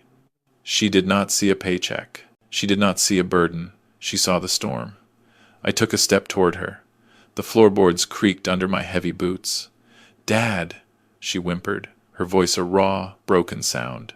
I did not smile. The show was over. Now came the judgment. The ballroom, once filled with brittle laughter and false bravado, was a cacophony of shouting and the scuffling of heavy boots. But amidst the chaos, Brad's voice rose above it all, a shrill, desperate screech of denial that clawed at the air. The federal agents had him pinned against the doorframe, his expensive tuxedo now rumpled and stained, but he was fighting with the manic strength of a man who sees his entire reality dissolving, crumbling around him. "You cannot do this," he screamed, spitting blood and saliva, his eyes wild. "This is my property. I am the owner of record. That man is a squatter. He is a leech. He has nothing. Tell them, Hank. Tell them you are just a senile old man living off my charity. Tell them this is a mistake." He twisted his head, looking back at me with eyes that burned with pure, unadulterated hatred, a hatred I had rarely witnessed outside of corporate espionage. I did not speak. I simply nodded to Catherine. She stepped forward, calm and precise amidst the raw violence, her presence a chilling contrast to Brad's hysteria. She did not shout. She did not argue. She simply raised the heavy leather portfolio she had carried in, a silent, powerful weapon and threw it. It flew through the air and struck Brad square in the chest with a dull, heavy thud before falling open at his feet. Papers spilled out onto the floor, scattering like autumn leaves. Deeds, titles, loan transfer documents. The ink was fresh, the stamps were official, the legal seals gleaming under the harsh light. "You are wrong, Mr. Jenkins," Catherine said, her voice cutting through his screams like a knife, cold and precise. "You own nothing. The house you are standing in, the property you so fraudulently mortgaged, belongs unequivocally to the Caldwell Trust, the sole beneficiary of which is Harrison Caldwell." Brad stared at the papers scattered around his highly polished, now scuffed, tuxedo shoes. He tried to kick them away, to deny their existence, but the officers held him firm, their grip unyielding. "That is a lie!" he gasped, his breath coming in ragged, desperate spurts. "I mortgaged it. I got the money. It's mine." "Yes, you did," Catherine continued relentlessly, her voice devoid of pity. "You fraudulently mortgaged a property you did not own, using a forged deed, and then you defaulted on that loan. You owed the Ivanov Syndicate $2 million as of yesterday." She paused, letting the terrifying weight of the name sink in. Brad stopped struggling. The mere mention of the Ivanovs, the brutal reality of their retribution, drained the fight right out of him, leaving him a hollow, trembling shell. "But here is the twist," Catherine said, smiling without warmth, a chilling, triumphant glint in her eyes. "The Ivanovs sold your debt this morning. They were quite happy to get 60 cents on the dollar for a toxic asset, a problematic account that required too much maintenance." She pointed a manicured finger directly at me, her gaze unwavering. "Your creditor is no longer a crime syndicate, Brad. Your creditor is Harrison Caldwell.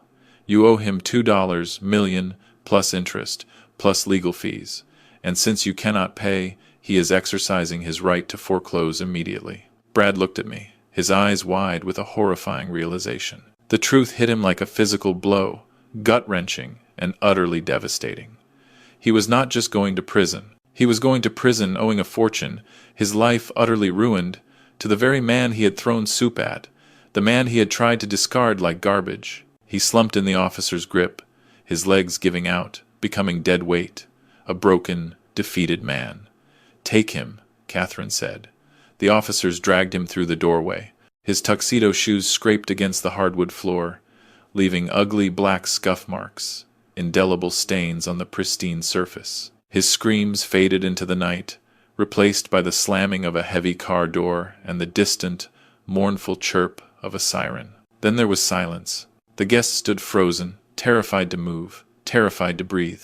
They were witnessing a public execution, a brutal, undeniable spectacle of justice, and they did not know if they were next, if the long arm of the law was coming for them. But I was not looking at them. My gaze was fixed on the woman huddled on the floor near the curtains, a shimmering, broken figure. My daughter, my Emily.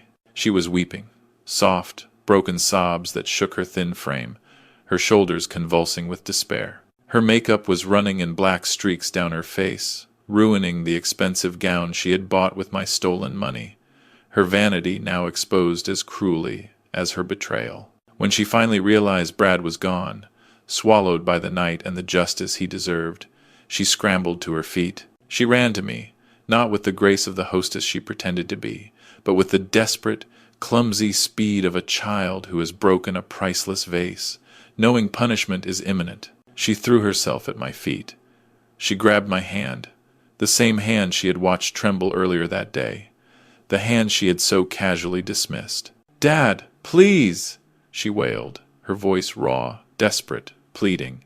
"You have to stop them. You have to call them back. He is my husband. He is Leo's father. You can't let them take him." I looked down at her, her face a mask of streaking mascara and snot, her expensive gown crumpled, her world utterly shattered. I waited for a flicker of affection to stir in my chest, a ghost of the old paternal instinct. I waited for the instinct to protect her to rise up, the way it had when she was 5 years old and scraped her knee, when she had her first heartbreak, when she needed me. But there was nothing, just a cold, hollow echo. a profound emptiness. "He is a criminal, Emily," I said, my voice flat, devoid of emotion, a judge pronouncing sentence. "He made a mistake," she cried, tightening her grip on my hand, her nails digging into my skin. "We were desperate! We did not know what we were doing. I did not know, Dad. I swear I thought he was handling things. I did not know about the forgery. I did not know about the loans. I am a victim too. You have to believe me." I pulled my hand away from her grasp, slowly, deliberately, severing the last physical connection between us. I reached into my jacket pocket and pulled out a single piece of paper. It was a photocopy of the loan document Kat had shown me, the one with her damning signature. I unfolded it and held it in front of her face. "Look at it," I commanded, my voice sharp, cutting through her pleas. She blinked, her eyes swimming with tears, trying to look away. But I moved the paper into her direct line of sight, forcing her to confront her actions. "Look at the signature line, Emily." She focused, her breath hitched, a sudden, choked gasp, witnessed by Emily Caldwell. I pointed to the small ink blot at the end of the Y, that nervous tick that had now condemned her. "That is your hand, Emily," I said softly, the words a gentle, deadly poison. "That is your signature. You were in the room. You watched him trace my name. You watched him sell this house, the house I bought for you. And then you picked up a pen, and you validated it. You made it real. Dad, She stammered, backing away, her eyes wide with a dawning horror, realizing her lies were useless. "Do not lie to me," I snapped, my voice rising for the first time. A sudden, explosive roar that made her flinch. "Do not insult me with your pathetic lies. You knew. You knew when you signed that paper. You knew when you used my emergency credit card to gamble online last night, to steal $10,000, while I was bleeding in a motel room, burning from your husband's cruelty. You knew when you gave me that pill tonight, when you tried to drug me, to render me helpless." I leaned closer, my voice dropping back to a cold, dangerous whisper. "You tried to chemically lobotomize your own father, Emily, so you could throw him in a state facility and steal the last few dollars you thought I had. That is not a mistake. That is not desperation. That is a choice. A monstrous, calculated choice." "Dad, please," she begged, falling to her knees again, her sobs racking her body. "I was scared. Brad said it was the only way. I had to choose." "Exactly," I said, my voice cold, unyielding. "You had to choose. And you did." I looked around the room, at the silent, terrified guests, at the luxury decorations, at the life she had built on a foundation of sand, on a mountain of lies. "You chose your husband over your father. You chose greed over loyalty. You chose the illusion over the reality. And now, Emily, you get to live with those choices." "Dad, what are you saying?" she whispered, her voice barely audible, a profound dread in her eyes. "I am saying that actions have consequences," I replied, my voice a steel blade cutting through the silence. "Brad is going to prison. And you? You are going with him, not to jail, not to a prison cell. I was not that cruel. I would not press charges against my own daughter. Not yet. But I was done saving her. You are his wife," I said coldly, my gaze unwavering. "You signed the papers. You are complicit. Now you get to live the life you built." I looked at the double doors, now standing open, beckoning to the cold night. "Get out." Emily stared at me, her eyes wide with disbelief, her face streaked with tears. "Get out? But where will I go? This is my house." "No," I said, my voice hardening. "Absolute. It is my house, and I am evicting you. Effective immediately." "Dad, you cannot do this. I have nowhere to go. I have no money. I have nothing." "Then you better start walking," I said, turning my back on her. A final, definitive gesture of dismissal. "You have legs. You have a degree I paid for. Welcome to the real world, Emily. It is cold, and it is hard, and nobody gives you soup when you cry." She screamed then, a raw, piercing sound of pure entitlement being shattered, of a spoiled child finally confronting the harsh reality of consequences. But I did not turn around. I looked at the guests. They were huddled in clusters, clutching their purses and their drinks, their eyes wide with a mixture of fear and morbid fascination. "The party is over," I announced, my voice booming through the room, cutting through the last lingering whispers of her despair. "This property is now under the control of the Caldwell Trust. You have 5 minutes to vacate the premises. Anyone remaining after 5 minutes will be trespassing, and I will have the officers remove you." There was a scramble. Dignity was forgotten. People rushed for the coat rack, elbowing each other in their haste. They rushed for the door, pushing and shoving, a frantic exodus. They did not say goodbye. They did not thank the hostess.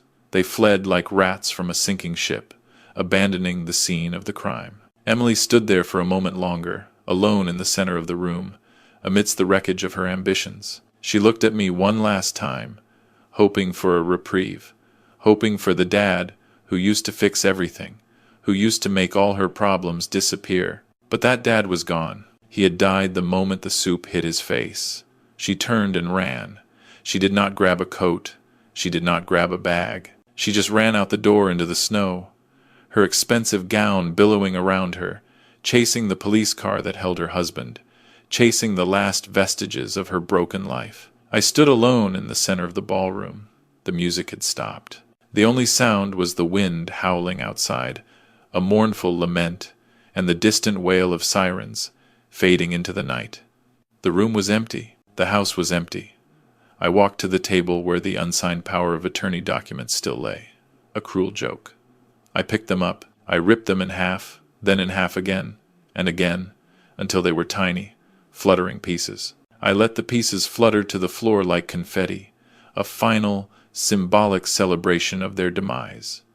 It was done. The debt was paid. The traitors were exiled. I walked to the window and looked out at the street. I saw the tail lights of the guests' cars fading into the distance, disappearing into the vast, uncaring anonymity of the night. I saw the empty driveway. I was alone, but for the first time in 5 years, I did not feel lonely. I felt clean. I took a deep breath, inhaling the silence. It smelled of victory. I pulled out my phone and dialed Kat. "It is done," I said. "The house is clear." "Good," she said, her voice tired but satisfied. "What now, Hank?"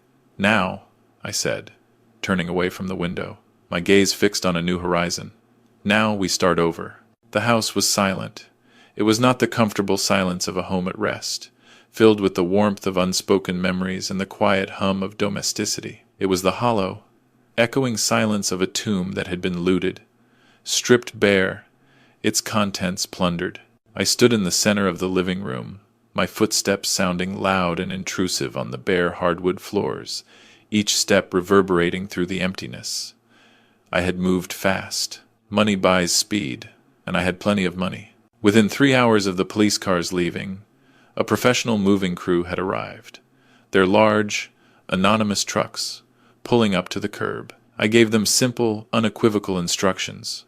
Remove everything. Every stick of furniture Brad had bought on credit, every gaudy piece of art Emily had hung to impress her friends, the expensive rugs, the custom-made curtains, even the gleaming, state-of-the-art espresso machine on the kitchen counter. I told them to take it all to the dump, or donate it to the Salvation Army, or sell it for pennies at a liquidation auction. I did not care where it went, as long as it was gone, as long as every last trace of their presence, their corruption, was eradicated. Now the house was just a shell. The spot on the floor where Brad had fallen was clean, polished to a high sheen. The stain of the soup on the wall had been scrubbed away, leaving no visible trace. It was as if they had never existed. It was as if the last 5 years of my life, the painful charade, the slow, agonizing test, had been erased with a sponge, leaving nothing but white walls and dust motes dancing in the moonlight, a ghostly ballet in the empty space. I walked through the empty rooms one last time, a final inspection. I looked into the kitchen where Emily had cooked that chicken noodle soup, a performance of care that had tasted of betrayal. I looked into the office where Brad had plotted my demise, where he had sealed his own fate with his arrogance and his greed. I felt nothing. The anger had drained away, leaving a vast, calm space inside me, a quietude I hadn't known in years. It was over. The tumor had been cut out. The disease had been purged. I stopped in the foyer. The heavy oak door was standing open, letting in the cold night air, a cleansing breath that swept through the empty rooms, purifying the house of the lingering smell of stale perfume and desperation. I reached into my pocket and pulled out my smartphone, the real one this time, the sleek titanium device that connected me to the world I actually belonged to, the world of power, of influence, of legitimate enterprise. I scrolled through my contacts until I found the number I needed. Street Jude's Home for Veterans. It rang 3 times before a tired but kind voice answered. Hello, Street Jude's. This is Father Mike. Father Mike, I said, my voice clear and strong, finally free of the forced tremor. This is Harrison Caldwell. There was a pause on the line, a beat of recognition, then a slight cough. Harrison, it has been a long time. I thought, well, I heard you were having hard times. You heard wrong, Father, I replied, a faint smile touching my lips. I am doing fine, better than fine. Listen, I have a proposition for you. I walked out onto the porch, looking at the expansive front lawn, stretching out under the pale moonlight. I am standing in a 5-bedroom house in the suburbs. It has a large yard, a finished basement, and a new heating system that I recently had installed. It is fully paid off. It is empty. Okay, Father Mike said cautiously, a hint of suspicion in his voice, likely accustomed to dealing with desperate pleas, not generous offers. I want to give it to you. To Street Jude's. What? The surprise in his voice was genuine. I want to donate the property to the mission, I said firmly. My resolve absolute. Use it for the transitional housing program. Use it for the vets who are sleeping under bridges tonight, the men and women who fought for this country and were discarded, just as I almost was. It can hold 3 families easily, maybe 4. Give them a fresh start. Give them dignity. Harrison, are you serious? Father Mike's voice was thick with emotion, a profound disbelief. That is $1 million property, easily more. It is just wood and stone, Father, I said, my voice softening, a rare moment of sentimentality. It needs to be purified. It needs to be used for something good, something honest, something that honors the sacrifices of others, not the greed of a few. I want the deed transfer to happen tomorrow morning. My lawyer, Catherine Ross, will call you with the paperwork. Can you have a crew here by noon to change the locks? Yes. Yes, of course, Harrison, Father Mike said, his voice now trembling. I do not know what to say.